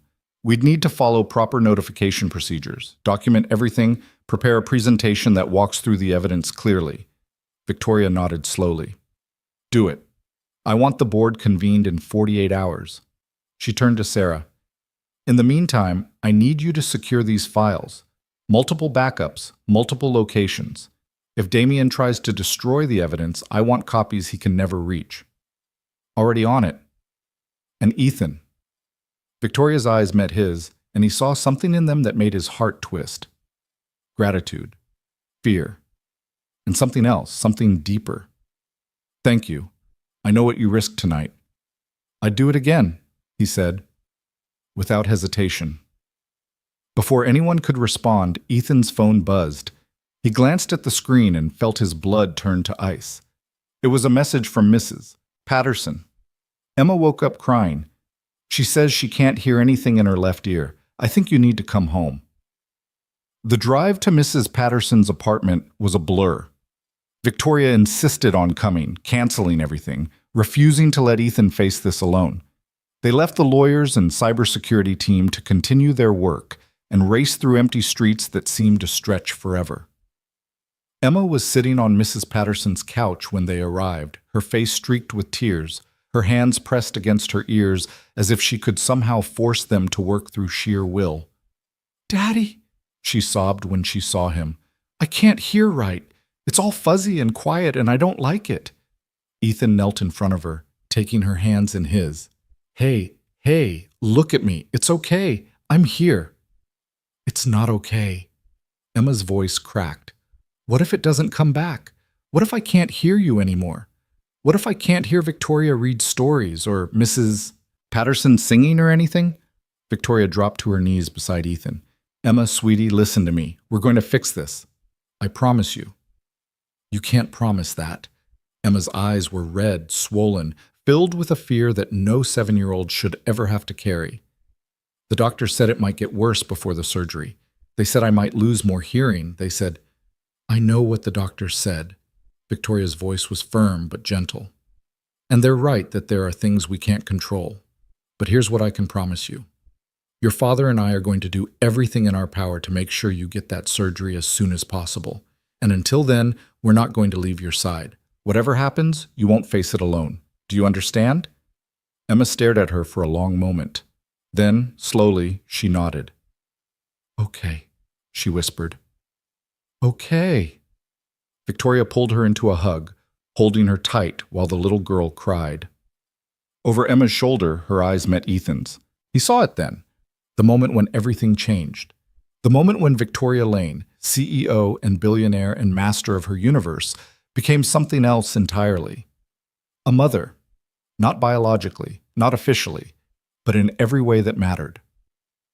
They took Emma home and put her to bed, staying with her until she finally fell asleep. Then they sat together in Ethan's kitchen, drinking cold coffee and trying to make sense of a world that seemed determined to fall apart. "I'm calling Dr. Morrison first thing in the morning," Ethan said. "We need to move up the surgery timeline." "How much can we accelerate it?" "I don't know. The specialist we've been working with said she needed at least 2 more weeks of preparation. But that was before tonight." Victoria was quiet for a moment. "There might be another option." "What do you mean?" "There's a surgeon in New York, Dr. James Whitfield. He's the best in the country for pediatric cochlear procedures. He has a reputation for taking urgent cases that other doctors won't touch. I've heard of him. His waiting list is 18 months long." "Not for everyone." Victoria pulled out her phone. 3 years ago, I donated $15 million to fund his research program. He owes me a favor." "Victoria, you can't just watch me." She was already dialing. "I told you I would do whatever it takes. I meant it." The call connected. Ethan listened as Victoria explained the situation in clinical, precise terms. Emma's condition, the sudden deterioration, the urgency of the timeline. He couldn't hear the other side of the conversation, but he could read Victoria's expression as it shifted from determination to relief. "Thank you, James. I won't forget this." She hung up and turned to Ethan. "He can see her tomorrow. If she's a candidate for his procedure, he can operate within the week." Ethan stared at her. "Tomorrow? That's impossible." "Apparently not." Victoria's smile was tired but triumphant. "I told you, whatever it takes." He didn't know what to say, didn't know how to express the gratitude and relief and love that was threatening to overwhelm him. So instead, he crossed the kitchen, took her face in his hands, and kissed her. It wasn't planned, wasn't calculated. It was simply the inevitable result of two people who had been circling each other for weeks, drawn together by circumstance and held together by something much stronger. When they finally broke apart, Victoria was trembling. "Ethan," she whispered, "I don't know how to do this. I don't know how to be this." "Neither do I. We'll figure it out together." "What if I mess it up? What if I hurt you or Emma or—" "Then we'll deal with it. Together." He rested his forehead against hers. "I spent 3 years being alone because I thought it was safer. I was wrong. The safest I've ever felt is right here, with you." Victoria closed her eyes. A single tear slid down her cheek. "I think I love you," she said. "I'm not sure because I've never really loved anyone before, but I think this is what it feels like." "It is," Ethan said, "and I love you too. Both of you, you and Emma. My family." "Family," Victoria repeated, as if tasting the word. "I've never had one of those." "You do now." They held each other in the dim light of the kitchen, two broken people finding wholeness in each other's arms, while somewhere in the city, Damian Cross was preparing his counterattack. But for this moment, just this one precious moment, the war could wait. Morning came too quickly. The trip to New York was a whirlwind of private cars and first-class flights and medical facilities that looked more like luxury hotels than hospitals. Dr. James Whitfield was everything his reputation suggested: brilliant, decisive, and surprisingly warm with children who were clearly terrified. He spent 2 hours examining Emma, running tests, reviewing her medical history. When he finally emerged from the examination room, his expression was cautiously optimistic. "She's a good candidate," he told Ethan and Victoria. "The deterioration is significant, but we're not past the point of no return. If we operate within the next 5 days, I'm confident we can preserve and potentially restore full hearing in both ears." 5 days, Ethan repeated. That's wonderful." "There's a complication." Dr. Whitfield hesitated. "The specific procedure Emma needs requires a specialized surgical suite that's currently booked. I can bump other patients, my discretion, my call, but I need to be honest with you. There are people who won't be happy about this. People with connections." "What kind of people?" "A board member at this hospital has a grandchild scheduled for a similar procedure next week. If I move Emma ahead of that child, there will be political consequences." Victoria's expression hardened. "Who is the board member?" "Victoria, I don't want to drag you into hospital politics." "Who?" Dr. Whitfield sighed. "His name is Marcus Webb. He's also a major investor in Meridian Health." The name hit Victoria like a physical blow. Meridian. Damian's partners in the hostile takeover. The coincidence was too perfect to be coincidence at all. "He knows we're here," she said quietly. "Damian knows." "What?" Dr. Whitfield looked confused. "I'm sorry, I don't understand. It's complicated. Hospital politics are the least of our concerns." Victoria pulled out her phone. "James, I need you to do something for me. Schedule Emma's surgery for as early as possible. Not because of favors owed, but because it's the right thing to do. A child's hearing is at stake. That should matter more than any board member's grandchild." "I agree. But Webb has significant influence. Let me worry about Webb. You focus on saving my daughter's hearing." Oh, she said it without thinking. "My daughter." And then froze, realizing what had slipped out. Ethan was staring at her. Dr. Whitfield was staring at her. Even Emma, who had emerged from the examination room with a nurse, was staring at her. "I mean," Victoria started.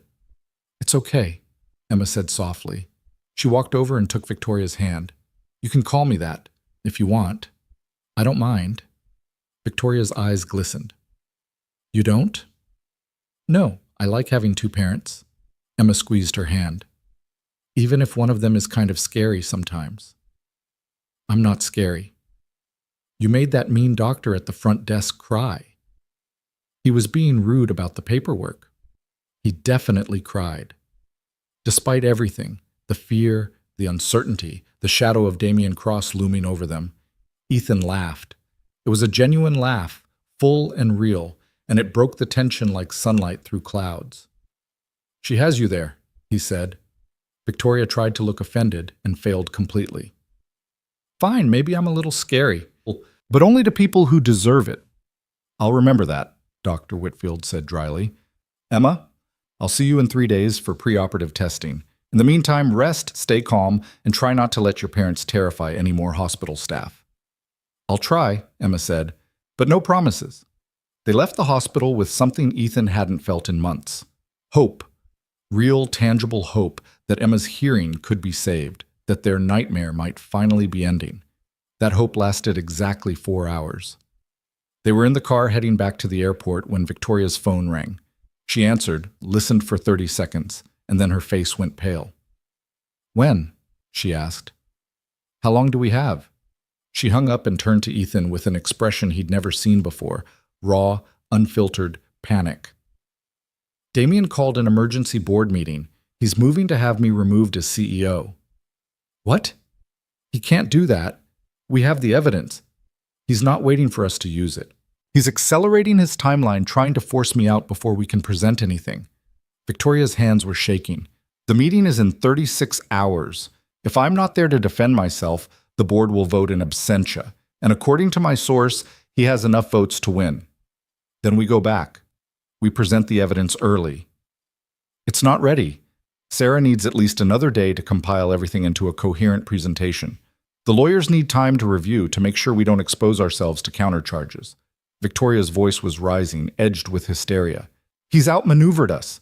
Again, every time I think we're 1 step ahead, he's already 3 steps beyond. Victoria, listen to me. Ethan took her hands, forcing her to focus. We are not going to let him win, not after everything we've been through. How? How do we stop someone who's always 1 move ahead? By changing the game. He's expecting you to fight on his terms, in his arena, by his rules. So we don't do that. Ethan's mind was racing, falling back on the crisis training he'd received years ago. In emergency medicine, when standard protocols failed, you improvised, you adapted, you found solutions that no one had thought of before. We go to the board meeting, but we don't play defense. We go on offense. With what? Incomplete evidence? With something better. With witnesses. Victoria stared at him. Witnesses? Rachel Mercer. She was willing to talk before. She gave us the passwords, the files, everything we needed. If she's willing to testify directly, to stand in front of the board and tell them what she saw, what Damien made her do, that's more powerful than any document. Damien will destroy her. He'll use every connection he has to ruin her life. Not if we protect her, not if we make it clear that she's under your personal protection, that any retaliation against her is retaliation against Lane Technologies. Ethan leaned forward. Think about it, Victoria. The board doesn't just need to see evidence of Damien's crimes. They need to see what kind of man he really is. Rachel can show them that. Her fear, her courage, her willingness to risk everything to do the right thing, that's the story that will convince them. Victoria was quiet for a long moment, processing. Then, slowly, the panic in her eyes began to fade, replaced by something sharper, something stronger. You're right, she said. Documents can be disputed, manipulated, explained away. But a person standing in front of them, telling them the truth, that's much harder to ignore. So we find Rachel. We convince her to testify, and then we walk into that board meeting and we burn Damien Cross to the ground. Victoria's jaw set with determination. Call her, now!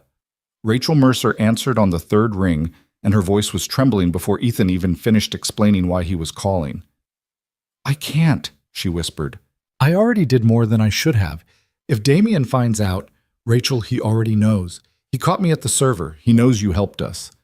Silence on the other end of the line. When Rachel spoke again, her voice was hollow. Then I'm already dead. Professionally, personally, it's over. It doesn't have to be. Victoria can protect you. We can protect you. But we need your help. The board meeting is in 36 hours, and if we don't stop Damien there, he wins everything. You don't understand. He has people everywhere. In the company, in the government, in places you can't even imagine. I've seen things. Rachel's voice cracked. I've seen what happens to people who cross him. They don't just lose their jobs. They lose everything. Their families, their reputations, their lives. And what happens if he wins? Ethan pressed. He sells Project Helios to Meridian. Technology that could save millions of lives gets buried or monetized beyond reach. Everything Victoria has built gets destroyed. Is that what you want? Of course not. But I have a daughter too, Ethan. She's 12. Her name is Lily. If something happens to me, nothing is going to happen to you, I promise. You can't promise that. No one can.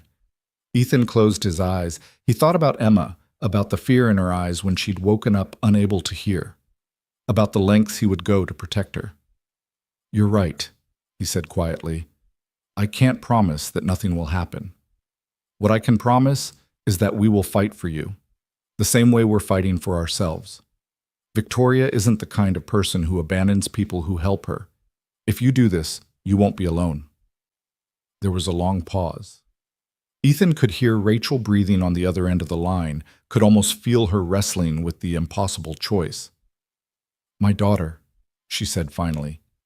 If I do this, I need to know she's safe, completely safe. Somewhere Damien can't reach her. Done. Victoria has resources, security, safe houses, whatever you need. And my job. After all this is over, I'll need work. You'll have it. Victoria will make sure of that. Another long pause, then quietly, okay, I'll do it. Ethan let out a breath he didn't realize he'd been holding. Thank you, Rachel. You're saving more than just a company. I hope so, because if this goes wrong, we're all going to burn. The next 36 hours were controlled chaos. Victoria's team worked around the clock, preparing for the board meeting. Sarah Chen compiled the digital evidence into a presentation that walked through Damien's crimes step by step. The lawyers drafted legal filings that would be submitted simultaneously to federal regulators. Security personnel escorted Rachel and her daughter to a safe location where Damien's reach couldn't follow. And through it all, Ethan stayed by Victoria's side. He brought her coffee when she forgot to eat. He reminded her to sleep when her eyes started to blur. He stood beside her during strategy sessions, offering the perspective of an outsider who could see things that people too close to the situation might miss. He also called Dr. Whitfield's office 3 times a day to check on Emma's surgery schedule. Each time, the answer was the same. The procedure was still on track, despite pressure from Marcus Webb and his Meridian connections. Dr. Whitfield, it seemed, was not the kind of man who compromised when a child's health was at stake. The night before the board meeting, Victoria and Ethan sat together in her penthouse, going over the presentation one final time. It was nearly 3 in the morning, and they were both running on fumes. What if it's not enough? Victoria asked quietly. What if they see all this evidence, hear Rachel's testimony, and still vote to remove me? They won't. You don't know that. Half the board has been cultivated by Damien for years. They trust him. They believe his version of reality. Then we show them a different version. Ethan set down the tablet he'd been reviewing. Victoria, you've spent 15 years building this company. You've created something that genuinely helps people, that makes the world better. That's not nothing. That matters. Does it? Sometimes I wonder if any of it matters. If I've just been fooling myself all along. Ethan moved closer, taking her hands in his. Listen to me. 3 months ago, I was a broken man. I'd lost everything. My career, my marriage, my sense of who I was. The only thing keeping me going was Emma, and even that felt like it was slipping away. And now? Now I have hope. Real hope. For Emma, for myself, for whatever this is between us. He squeezed her hands. You gave me that. Not just the job or the money for Emma's surgery. You gave me something to believe in again. That's what you do, Victoria. You give people hope. And tomorrow, you're going to walk into that boardroom and remind everyone why they believed in you in the first place. Victoria's eyes glistened. What if I can't? What if I walk in there and freeze or stumble or you won't, because I'll be there, standing right beside you. They won't let you into the boardroom. You're not a board member. Then I'll wait outside.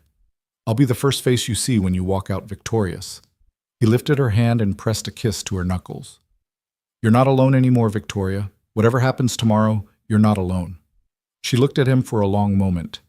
Then she leaned forward and kissed him, softly, gently, like a promise. Stay with me tonight, she whispered. I don't want to be alone. Always, he said, for as long as you'll have me. They held each other as the city lights glittered outside the window, drawing strength from each other's presence. Tomorrow would bring the fight of their lives. But tonight, they had this. And for now, it was enough. The boardroom of Lane Technologies occupied the entire 50th floor of the building. It was designed to intimidate, floor-to-ceiling windows with panoramic views, a table that could seat 30, artwork worth more than most people's homes. Everything about it screamed power, influence, consequence.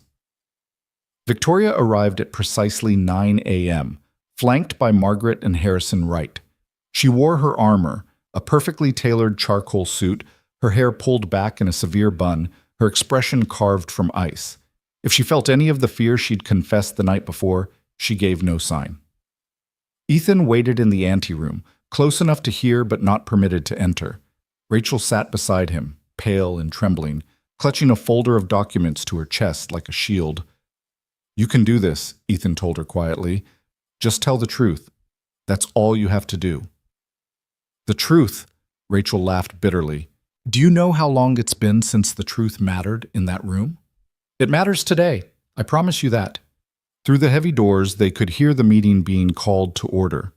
The chairman's voice, a man named Theodore Banks who had been on the board since the company's founding, cut through the murmurs. "We are convened for an emergency session requested by Chief Financial Officer Damian Cross. Mr. Cross, you have the floor." Damian's voice was smooth, confident, utterly in control. "Thank you, Mr. Chairman. I appreciate the board's willingness to convene on short notice. What I have to share today could not wait." There was a pause, presumably as Damian arranged his materials or connected to a presentation system. "For the past several months, I have been quietly documenting a pattern of behavior that I believe constitutes gross mismanagement of this company by our CEO, Victoria Lane.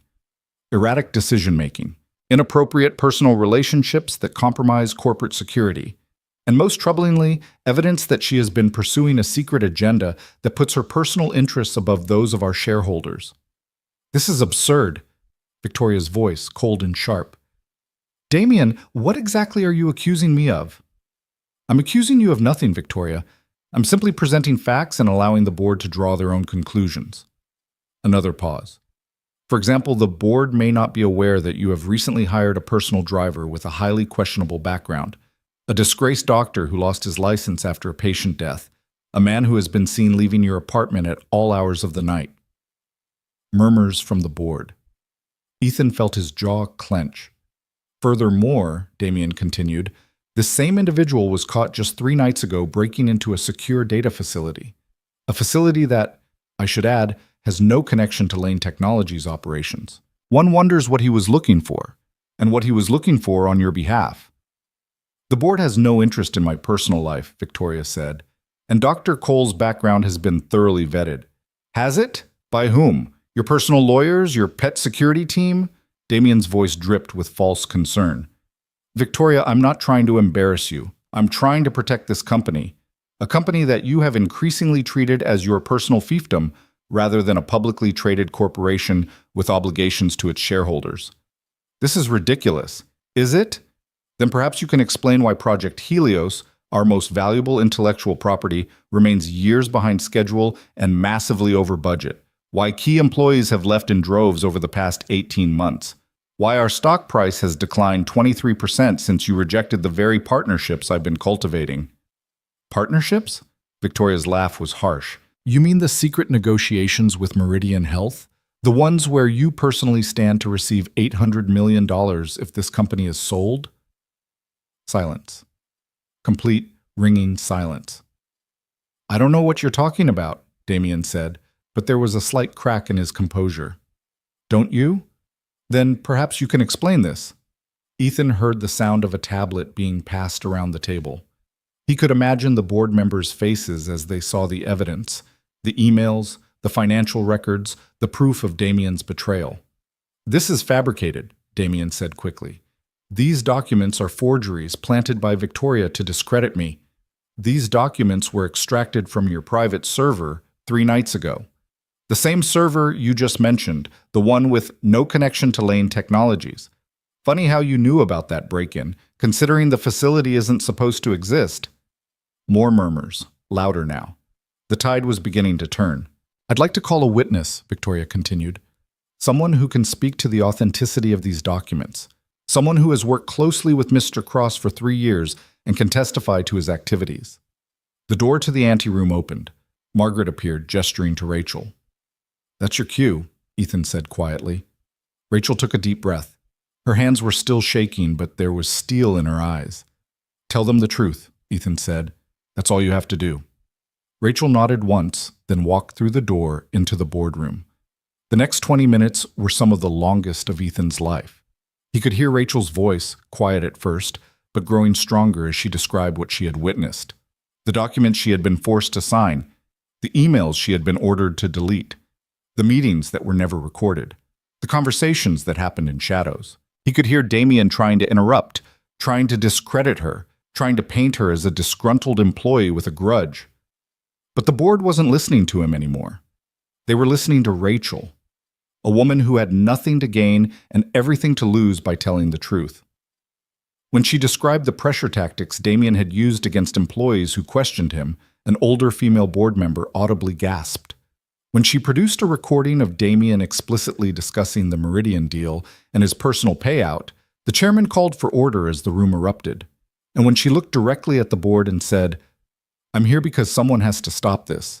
Because a little girl almost lost her hearing because this man wanted to blackmail her father. Because I can't stay silent anymore." There was nothing Damien could say that would undo the damage.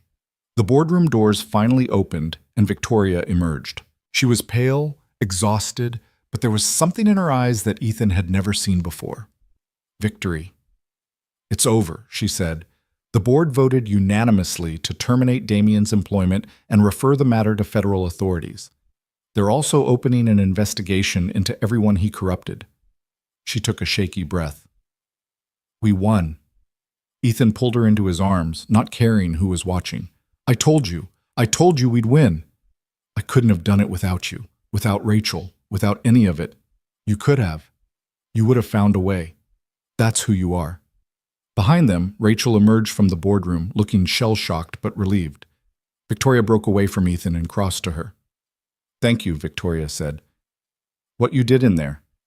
I can never repay you. Just keep your promise. Protect my daughter. Give me a chance to rebuild. You have my word. Whatever you need for as long as you need it." Rachel nodded, tears sliding down her cheeks. Then she walked to Ethan and hugged him, fiercely, desperately. "Thank you," she whispered, "for believing I could do it. I knew you could. I never doubted." The moment was interrupted by the sound of raised voices from inside the boardroom. Security personnel were escorting Damien Cross toward a side exit, away from the main elevators. He looked smaller somehow, diminished. The mask of charm and confidence had crumbled, revealing something ugly underneath, a man who had gambled everything and lost. But as he passed the doorway, he caught Ethan's eye. And in that moment, Ethan saw something that made his blood run cold. Damien wasn't broken. He was furious. "This isn't over," Damien called out as security pulled him forward. "You think you've won? You have no idea what you've started. I have resources you can't imagine, connections that go deeper than any boardroom. You'll regret this, all of you." His eyes locked on Ethan's. "Especially you, Dr. Cole. You and your precious daughter. Enjoy your victory while it lasts." Then he was gone, disappeared into an elevator with security guards flanking him like prison escorts. The threat hung in the air like poison. Victoria turned to Ethan, her face pale. "He's not going to stop. Even without the company, he'll try to hurt us." "I know. What do we do?" Ethan looked at the closed elevator doors at the space where Damien had stood. He thought about Emma, about the surgery scheduled for tomorrow, about the life they were trying to build. "We don't let fear win," he said. "We protect our family, we stay vigilant, and we remember that he's the one who lost today, not us." "And if he comes after us?" Ethan met her eyes. "Then we face it together. Whatever comes. That's what family does." Victoria took his hand, squeezing tight. "Together," she repeated. Behind them, the sun was streaming through the boardroom windows, casting long shadows across the floor. It should have felt like a new beginning, but Ethan couldn't shake the feeling that the darkest hours were still ahead. The phone call came 6 hours later. They were at Victoria's penthouse, finally allowing themselves to rest after the battle of the boardroom. Emma was there too, brought over by Mrs. Patterson so they could be together as a family. She was curled up on the couch, drawing pictures while Victoria and Ethan sat nearby, too exhausted to do anything but exist. When Ethan's phone rang, he almost didn't answer. But something, instinct perhaps, or the paranoia that came from weeks of living under threat, made him pick it up. The voice on the other end was one he didn't recognize. "Dr. Cole? This is Boston General Hospital. I'm calling about your daughter's surgical procedure scheduled for tomorrow." Ethan's heart stopped. "Yes? I'm sorry to inform you that the procedure has been canceled." "What?" "No, that's impossible. We confirmed everything with Dr. Whitfield's office just yesterday." "I understand, sir. However, Dr. Whitfield has been temporarily suspended pending an investigation into his hospital privileges. All of his scheduled procedures have been canceled indefinitely." The room started to spin. Ethan gripped the arm of the couch, trying to stay upright. "An investigation? What kind of investigation?" "I'm not at liberty to discuss the details, sir. I can only tell you that the suspension came at the request of a major hospital donor. I'm sorry. There's nothing we can do." The call ended. Ethan sat frozen, the phone still pressed to his ear as the full weight of what had happened crashed down on him. Damien. Even in defeat, Damien had found a way to strike back. Marcus Webb, the board member with Meridian connections, he had pulled strings, fabricated accusations, gotten Dr. Whitfield suspended, all to hurt Emma, all to punish Ethan and Victoria for daring to fight back. "Ethan?" Victoria was at his side, her face pale with concern. "What is it? What happened?" He couldn't speak, could barely breathe. Emma looked up from her drawing, sensing that something was wrong. "Daddy? Are you okay?" The sound of her voice, so innocent, so trusting, broke something inside him. "The surgery," he managed. "It's been canceled. Dr. Whitfield has been suspended." "Suspended? Why?" "Damien. It has to be Damien. He's using his connections to destroy anyone who helps us." Victoria's expression shifted from concern to fury. "That bastard! Even after everything—" "Victoria," Ethan's voice cracked. "Emma's hearing. Without the surgery." He couldn't finish the sentence, couldn't bring himself to say the words that would make it real, permanent, irreversible, gone. Emma set down her crayons and walked over to them. She was only 7, but she understood more than any child should have to. "I'm going to be okay," she said quietly. "Even if I can't hear anymore, I'm going to be okay. I'll learn sign language. I'll read lips. It won't be the end of the world." "Emma? Daddy, look at me." She took his hands in her small ones. "You always tell me that brave people aren't people who aren't scared. They're people who are scared but do things anyway, right?" "Right," he whispered. "So we'll be brave. Together. All 3 of us." She looked at Victoria, then back at Ethan. "Whatever happens, we'll be brave." Ethan pulled her into a hug, holding her tight, fighting against the tears that threatened to overwhelm him. This wasn't how it was supposed to end. They had won. They had defeated Damien, exposed his crimes, saved Victoria's company. They were supposed to be celebrating, not facing a new crisis. But life, he had learned long ago, didn't follow scripts. Victoria knelt down beside them, wrapping her arms around both of them. "We're not giving up," she said fiercely. "There are other surgeons, other hospitals, other ways to fight. Damien may have won this battle, but he hasn't won the war." "How?" Ethan asked. "He's shown that he can reach anyone, that there's nowhere we can go that he can't follow." "Then we stop running." Victoria's eyes were blazing. "We stop playing defense. We take the fight to him." "What do you mean?" "I mean that Damien Cross just made the biggest mistake of his life. He came after my daughter." The word hung in the air, my daughter, and this time Victoria didn't correct herself. "And I am going to destroy him for it, completely, permanently, in a way that he will never recover from." "Victoria, I have resources he doesn't know about, connections in places he's never thought to look. And I have something else, something more powerful than any amount of money or influence." "What?" Victoria looked at Emma, at the brave little girl who was facing the possibility of losing her hearing with more courage than most adults could muster. "Motivation," she said. I have something worth fighting for. She stood up, pulling out her phone, her mind already racing through possibilities. Margaret, I need you to call in every favor we've ever been owed, every connection, every ally, every person who has ever benefited from Lane Technologies. I want a meeting, tonight, with everyone who has reason to want Damien Cross brought down. She listened for a moment, then nodded. And Margaret? Tell them this is personal. Tell them he came after a child.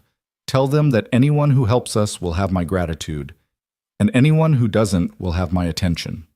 She hung up and turned back to Ethan and Emma. We're going to fix this, she said. I don't know how yet, but I promise you, we are going to fix this. Ethan looked at her, this woman who had gone from distant CEO to partner to family in the space of a few short months. This woman who had started out so alone and was now willing to burn down the world to protect a little girl who wasn't even her own blood. I believe you, he said. And he did. Whatever came next, they would face it together. As a family. The meeting happened at midnight. Victoria had commandeered a private dining room at the Ritz-Carlton, a space usually reserved for heads of state and business titans negotiating billion-dollar mergers. Tonight, it held something far more valuable, a coalition of people who had their own reasons to want Damien Cross destroyed. There was Senator Patricia Hawkins, whose healthcare reform bill had been systematically undermined by Meridian Health's lobbying efforts. There was Dr. Marcus Chen, a former colleague of Damien's who had been pushed out of the industry after refusing to participate in fraudulent research. There was Isabella Reyes, a journalist who had been investigating Meridian's practices for 3 years and had the sources to prove widespread corruption. And there was someone Ethan hadn't expected, a woman in her 60s with silver hair and eyes that could cut glass. This is Helen Whitfield, Victoria said, introducing her. Dr. James Whitfield's mother. She also happens to be a former federal prosecutor.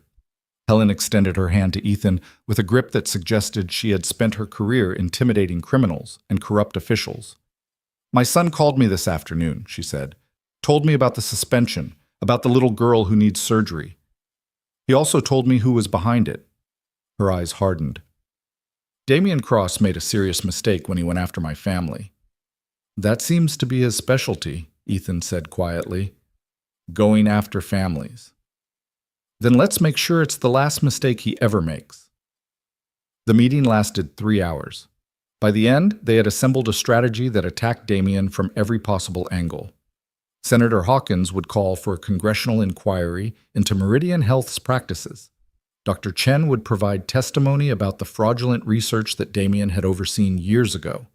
Isabella Reyes would publish an expose that connected Damien to a web of corruption spanning multiple industries. And Helen Whitfield would file criminal charges. I still have friends at the Justice Department, she said. Friends who have been looking for an excuse to go after Meridian for years. The evidence you've gathered, the financial fraud, the stock manipulation, the interference with a child's medical care, that's enough for a federal case. Not just against Damien, but against everyone who helped him. How long will it take? Victoria asked. The investigation will move quickly once it starts, but we're talking weeks, possibly months, before any arrests are made. We don't have months. Emma's hearing is deteriorating every day. Helen leaned forward. That's the other thing I wanted to discuss. My son's suspension was based on a complaint filed by Marcus Webb. I've already spoken to the hospital board. The complaint has no merit. It's pure retaliation. By tomorrow morning, James will have his privileges restored. Ethan felt his heart stop. Tomorrow morning? He's already preparing. The surgery will proceed as scheduled, just 12 hours later than originally planned. Helen's stern expression softened slightly. Your daughter is going to be fine, Dr. Cole. I promise you that. Ethan couldn't speak. The relief was so overwhelming that he felt his knees buckle. Victoria was at his side instantly, her hand on his arm, steadying him. Thank you, he managed. I don't know how to thank you. Thank me by making sure Damien Cross pays for what he's done. To your daughter, to my son, to everyone he's hurt over the years. Victoria nodded grimly. Count on it. The next morning dawned cold and gray. Ethan and Victoria brought Emma to the hospital at 6 a.m., 3 hours before the rescheduled surgery. She was quiet in the car, her small hand clutched tightly in Ethan's, her butterfly-stickered hearing aids glinting in the pale light. "Are you scared?" he asked her gently. "A little." Emma looked up at him with those two wise eyes, but the good kind of scared, like before a roller coaster. "A roller coaster? You know you're going to be okay, but your stomach still feels all twisty." She managed a small smile. "That's how I feel." Victoria reached over from the front seat and took Emma's other hand. "We'll be right there when you wake up. Both of us. The very first thing you see. Promise?" "I promise." Dr. Whitfield met them at the surgical suite, looking tired but determined. The past 24 hours had taken their toll on him. The suspension, the accusations, the frantic efforts to restore his privileges. But his hands were steady and his voice was calm. "Emma, do you remember what we talked about yesterday?" he asked, kneeling down to her level. "You're going to fix my ears so I can hear better." "That's right, and when you wake up, everything is going to sound different for a while. Maybe louder, maybe quieter. It might take some time for your brain to adjust, but I want you to know that no matter what, you did an amazing job being brave." Emma nodded solemnly. "I'm good at being brave." "I can tell." Dr. Whitfield straightened and looked at Ethan and Victoria. "The procedure will take approximately 4 hours. I'll have someone update you every hour. Try to rest if you can. There's a family waiting area just down the hall." Ethan knelt down and hugged Emma tightly. "I love you, sweetheart. More than anything in the world." "I love you too, Daddy." She hugged him back, then pulled away and looked at Victoria. "Victoria? Will you be my mom now? For real?" The question hung in the air. Victoria's eyes glistened with unshed tears. "I would be honored," she whispered. "For real." Emma smiled. That bright, brilliant smile that had carried Ethan through the darkest days of his life. And then she was being wheeled away, disappearing through the surgical suite doors while the two people who loved her most stood helplessly behind. The waiting room became their universe. 4 hours stretched into eternity. Ethan paced. Victoria made calls, coordinating the various attacks on Damien, ensuring that the coalition they had assembled was moving forward. Margaret brought coffee that neither of them touched. The hourly updates from the surgical team were encouraging but vague. Procedure progressing normally. No complications so far. Dr. Whitfield is pleased with the progress. By the 3rd hour, Ethan couldn't pace anymore. He sat down next to Victoria, took her hand, and simply held on. "I've been thinking," Victoria said quietly, "about what happens after this, after Emma's surgery, after Damien is dealt with. And I want to change things, not just at the company, in my life.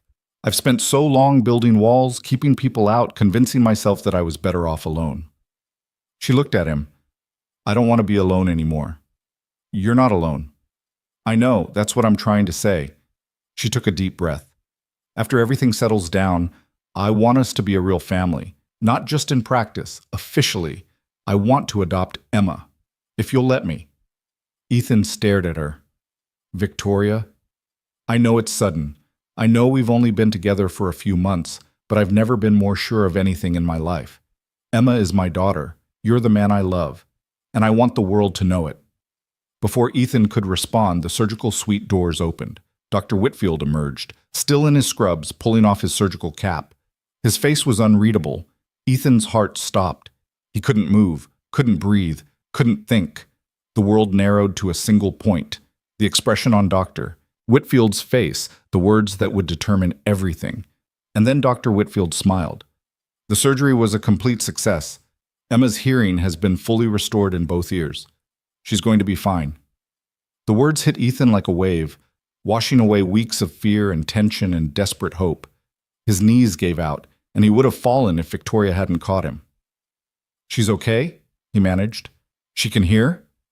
Better than before, actually. The procedure corrected not just the current damage, but some underlying issues we discovered during the operation. With proper follow-up care, she should have normal hearing for the rest of her life. Victoria was crying. Ethan had never seen her cry before. Not really cry, with tears streaming down her face and her shoulders shaking, but she was crying now, and somehow it was the most beautiful thing he had ever seen. "Can we see her?" she asked. "She's in recovery. It'll be about an hour before she's fully awake." "But yes, you can see her." They followed Dr. Whitfield down the hallway to the recovery room. Emma was lying in a hospital bed, looking impossibly small, with bandages around her ears and monitors beeping softly beside her. But her color was good, and her breathing was steady, and when Ethan took her hand, he felt her fingers curl around his. "She's dreaming," Dr. Whitfield said quietly. "Let her rest. When she wakes up, she's going to want to see you." He left them alone with their daughter. Ethan and Victoria sat on either side of the bed, holding Emma's hands, watching her chest rise and fall with each peaceful breath. The sunlight had shifted while they waited, and now golden afternoon light streamed through the window, casting warm shadows across the room. "We did it," Victoria whispered. "We actually did it." "We did." Ethan looked at her across the bed, this woman who had transformed from a distant CEO to the love of his life in the space of a few short months. "And yes." "Yes?" "To your question about adopting Emma, about being a real family." He smiled through his tears. "Yes, 1,000 times, yes." Victoria's answering smile was like the sun coming out after a storm. They sat there together, watching over their daughter as the afternoon light faded into evening. Somewhere in the city, Damian Cross was facing the consequences of his actions. Federal investigators were already moving, journalists were preparing their stories, and a coalition of his victims was closing in from every direction. But in this room, none of that mattered. In this room, there was only a little girl with butterfly stickers on her hearing aids, sleeping peacefully while the two people who loved her most held her hands and waited for her to wake up. The moment came just after 7 p.m. Emma's eyes fluttered open. She looked around the room, confused at first, then focused on Ethan's face. "Daddy?" Her voice was hoarse from the anesthesia, but it was the most beautiful sound Ethan had ever heard. "I'm here, sweetheart. I'm right here. My ears feel weird." "That's normal. The doctor said it would take a little while to adjust." Emma blinked, processing this information. Then her eyes widened. "Daddy, I can hear you. Really hear you." Tears started sliding down her cheeks. "You're not fuzzy anymore." Ethan couldn't help it. He started crying too, big, ugly sobs that he couldn't control. Victoria reached across the bed and took his hand, her own tears flowing freely. "I can hear everything," Emma whispered, wonder in her voice. "The beeping machines, the people in the hallway, you're crying." She giggled weakly. "You cry really loud, Daddy." "I know," he managed. "I'm sorry." "Don't be sorry. They're happy tears." Emma looked at Victoria. "You're crying too. Does this mean we're a family now?" Victoria laughed through her tears. "Yes, sweetheart. We're a family now." "Forever?" "Forever." Emma smiled, that brilliant, world-changing smile, and closed her eyes. "Good," she murmured. "I'm going to sleep now. Wake me up when it's time to go home." Within seconds, she was asleep again, but this time it was the peaceful sleep of a child who knew she was loved, a child who knew she was safe, a child who had a family. Ethan looked at Victoria across the bed, and something passed between them, an understanding that went beyond words. They had been through fire together. They had faced down a monster, protected the people they loved, and come out the other side stronger than before. Whatever came next, they would face it together, as a family, forever. The days following Emma's surgery passed in a blur of recovery and renewal. She spent a week in the hospital, adjusting to her restored hearing with the wonder of a child experiencing the world for the first time. Every sound was a miracle: the rustle of sheets, the footsteps of nurses in the hallway, the soft beeping of monitors that had once been nothing but fuzzy static. She would close her eyes and ask Ethan or Victoria to whisper from across the room, then break into delighted laughter when she could understand every word. "I can hear the birds," she announced one morning, sitting up in her hospital bed with her face turned toward the window. "Real birds, singing. I forgot what that sounded like." Ethan sat beside her, holding her hand, watching her rediscover the world. Victoria was on the other side, having barely left the hospital room in days. Her phone buzzed constantly with updates about the unfolding situation with Damian Cross, but she barely glanced at it. Nothing mattered more than being here, in this room, with her family. "What else can you hear?" Victoria asked. Emma tilted her head, concentrating. The lady down the hall is watching a cooking show. Someone's eating chips really loudly, and she paused, a mischievous smile spreading across her face. I can hear Daddy's stomach growling. I had breakfast, Ethan protested. 3 hours ago. You need to eat more, Daddy. Victoria, tell him he needs to eat more. Victoria laughed, a warm, genuine sound that Ethan had come to treasure. She's right, you know. I'll have Margaret bring something. I'm fine. Daddy. Emma fixed him with a stern look that was so reminiscent of Victoria that it startled him. You always tell me I need to take care of myself. That means you too. She has you there, Victoria said. Ethan raised his hands in surrender. All right, I'll eat, but only because you two are ganging up on me. That's what families do, Emma said matter-of-factly. Gang up on each other. With love. The words hung in the air, simple and profound. Families. That's what they were now. Not just in feeling, but in truth. Victoria reached across the bed and took Ethan's hand. Their eyes met over their daughter's head, and in that moment, no words were necessary. They were home. 2 weeks after Emma's discharge, the news broke. Ethan was making breakfast, pancakes, Emma's favorite, when Victoria's phone erupted with notifications.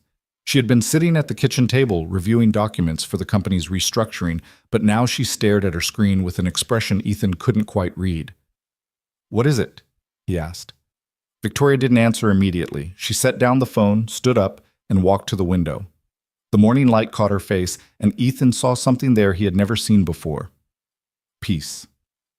They arrested him, she said quietly. Damien. Federal agents took him into custody an hour ago. 14 counts of securities fraud, conspiracy, wire fraud, and obstruction of justice. She turned to face Ethan. It's over. It's really over. Ethan turned off the stove and crossed the room to stand beside her. How do you feel? I don't know. I thought I would feel triumphant, vindicated, but mostly I just feel, she searched for the word, tired, like I've been running for years and I can finally stop. Then stop. Rest. You've earned it. There's still so much to do. The company needs restructuring. The board needs new members. Project Helios needs to get back on track. Victoria. Ethan took her face in his hands, forcing her to look at him. The company can wait. The board can wait. Everything can wait. Right now, in this moment, you are allowed to simply be, to breathe, to exist without fighting. Her eyes glistened. I don't know how to do that. I've been fighting for so long. Then learn. We'll learn together. From the doorway, Emma's voice rang out.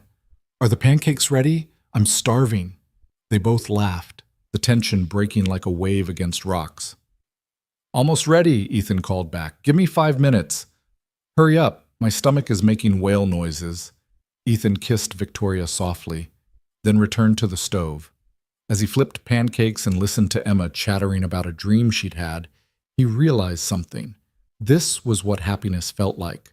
Not the absence of problems or the perfection of circumstances, but this simple, ordinary morning with the people he loved. Pancakes and sunshine, and a little girl who made whale noises when she was hungry. This was everything. The trial of Damien Cross became a national sensation.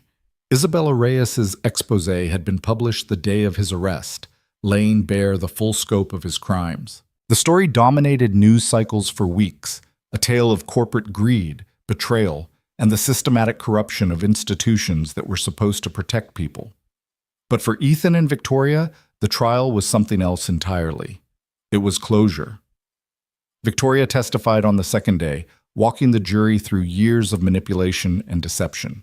She spoke clearly, calmly, without anger or bitterness. She had spent too long carrying the weight of what Damien had done. Now she was setting it down. He didn't just steal from the company, she said, her voice steady. He stole from every patient who might have benefited from our technology. He stole from every family who lost someone to a disease that early detection could have caught. He stole years of work, of hope, of possibility.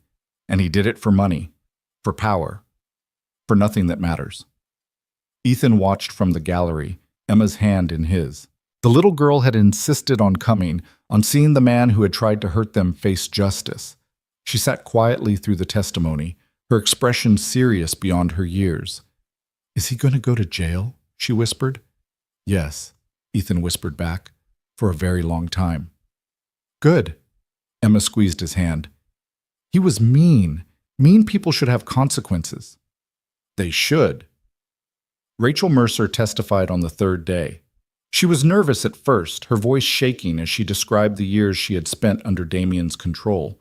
But as she spoke, something changed. Her voice grew stronger, her shoulders straightened. By the time she finished, she was looking directly at Damien, and there was no fear in her eyes. Only defiance. The verdict came after 2 weeks of testimony, guilty on all counts. The sentence, 35 years in federal prison with no possibility of parole. Damien Cross was led out of the courtroom in handcuffs, his once polished appearance now haggard and diminished. As he passed the gallery, his eyes found Ethan's. For a long moment, they simply looked at each other, the man who had tried to destroy everything and the man who had stopped him. Then Damien looked away, and he was gone. Outside the courthouse, Victoria stood on the steps, surrounded by reporters and cameras. But she wasn't looking at them. She was looking at Ethan and Emma, waiting for her at the bottom of the steps. She walked down to join them, ignoring the shouted questions, the flash of cameras, the chaos that followed her everywhere. "Let's go home," she said. And they did. Spring came to Boston like a promise kept. The trees along Commonwealth Avenue burst into bloom, covering the sidewalks in pink and white petals. The air grew warm and soft, carrying the scent of new beginnings. And in a courtroom very different from the one where Damien Cross had been sentenced, a judge smiled down at a family of 3. "Victoria Lane, do you understand the responsibilities you are undertaking in becoming the legal parent of Emma Cole?" Victoria's voice was steady, but Ethan could see her hands trembling. "I do, Your Honor." "And do you, Ethan Cole, consent to this adoption, agreeing that Victoria Lane will share fully in the rights and responsibilities of parenthood?" "I do." The judge turned to Emma, who was sitting between them in her best dress, her butterfly-stickered hearing aids gleaming in the courtroom light. "And Emma, do you understand what's happening today? That Victoria is becoming your mother, legally and permanently?" Emma nodded solemnly. "Yes, Your Honor. She's been my mom for a while now. We're just making it official." The judge's smile widened. "Well, I think that's just about the best summary I've ever heard." She picked up her gavel. "By the power vested in me by the Commonwealth of Massachusetts, I hereby grant this petition for adoption. Victoria Lane is now the legal mother of Emma Cole. Congratulations to your family." The gavel came down. Emma launched herself at Victoria, throwing her arms around her neck. "Mom, I can call you Mom now, for real." Victoria held her tight, tears streaming down her face. "For real, sweetheart. Forever." Ethan wrapped his arms around both of them, pulling them close. Margaret was in the gallery, crying openly. Dr. Whitfield had come, along with his mother Helen. Even Mickey Sullivan from the bar had shown up, looking uncomfortable in a suit but beaming with pride. They were surrounded by people who loved them, people who had become family in their own right. "I love you," Ethan whispered. "Both of you. More than words can say." "I love you too, Daddy," Emma said. "And Mom. And this family. And pancakes." Victoria laughed through her tears. "Did you just put pancakes in the same category as us? They're really good pancakes." Outside the courthouse, spring sunshine washed over them. Ethan paused on the steps, looking out at the city that had been the backdrop for so much pain and so much healing. "What are you thinking?" Victoria asked. "I'm thinking about how much has changed. A year ago, I was working 3 jobs, barely surviving, watching my daughter's hearing fade away, and now—" He shook his head in wonder. "Now I have everything." "Not everything," Victoria's voice was gentle.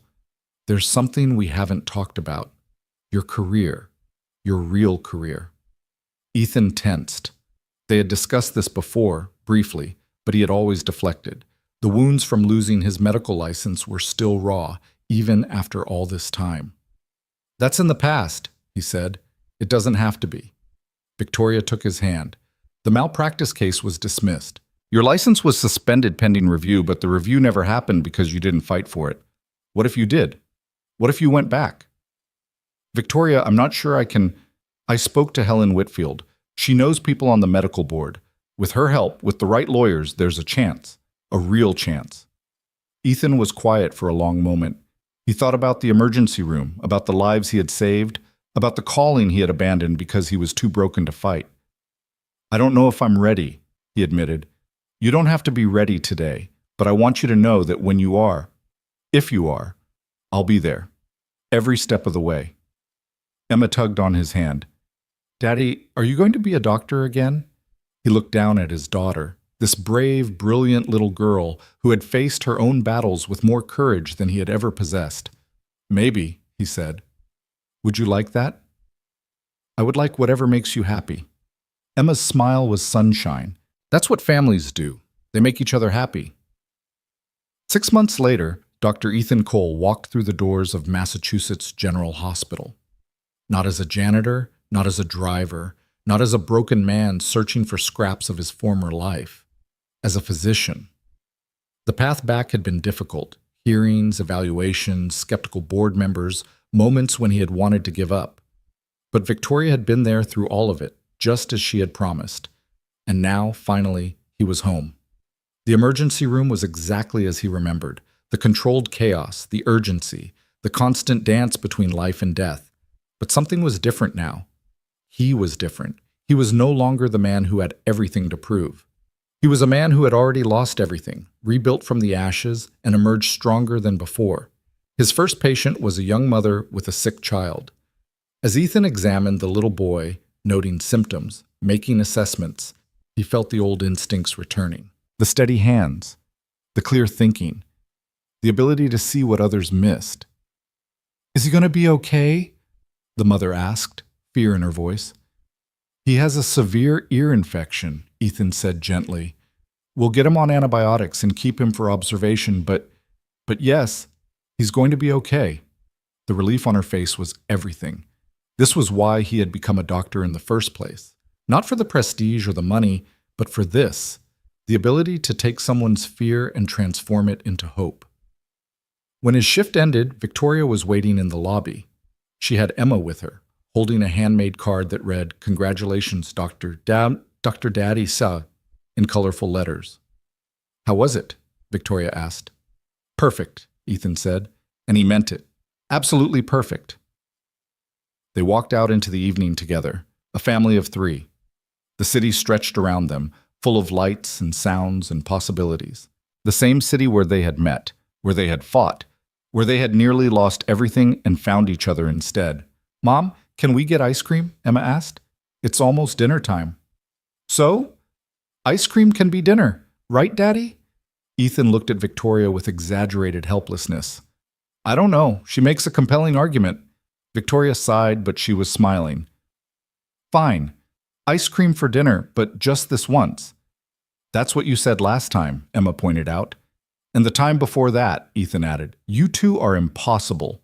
But Victoria was laughing as she said it, that warm, genuine laugh that Ethan loved more than almost anything in the world. They found an ice cream shop on a corner and sat at a table by the window, watching the city go by. Emma got chocolate with rainbow sprinkles. Victoria got vanilla bean because of course she did. Ethan got mint chocolate chip, which Emma declared weird but acceptable. I've been thinking, Victoria said, stirring her ice cream thoughtfully. About what? About Project Helios. Now that the company is stable and Damien is dealt with, we're ready to move forward with full implementation. Hospitals across the country are interested. We could potentially help millions of people. That's incredible. It is. But I want to do something more. She looked at him. I want the first hospital to receive the full system to be pediatric focused. I want it to specialize in early detection for children, and I want it to be named after Emma. Ethan stared at her. Victoria. She's the reason I understood what this technology really means. Not as a business or a profit center, but as something that saves families, that keeps parents from having to watch their children suffer. Victoria's voice was thick with emotion. She taught me that. She deserves to have her name on it. Emma, who had been pretending not to listen while focusing intently on her ice cream, looked up with wide eyes. You want to name a hospital after me? Not a hospital exactly. A wing, a program. Something that will help other kids the way you were helped. Will there be butterflies? I want butterflies. Victoria laughed. There can be butterflies. Then, okay. Emma returned to her ice cream as if the matter were settled. But I want to help design it. I have ideas. I'm sure you do. Ethan reached across the table and took Victoria's hand. Have I told you lately that I love you? Not in the last hour. Then I'm overdue. I love you, Victoria Lane. I love our daughter. I love this strange, beautiful, impossible life we've built. I love you too. Victoria squeezed his hand. Both of you, more than I ever thought I could love anything. Emma made a gagging noise. You guys are being mushy again. Get used to it, Ethan said. We're going to be mushy forever. Forever, forever? Forever, forever. Emma considered this.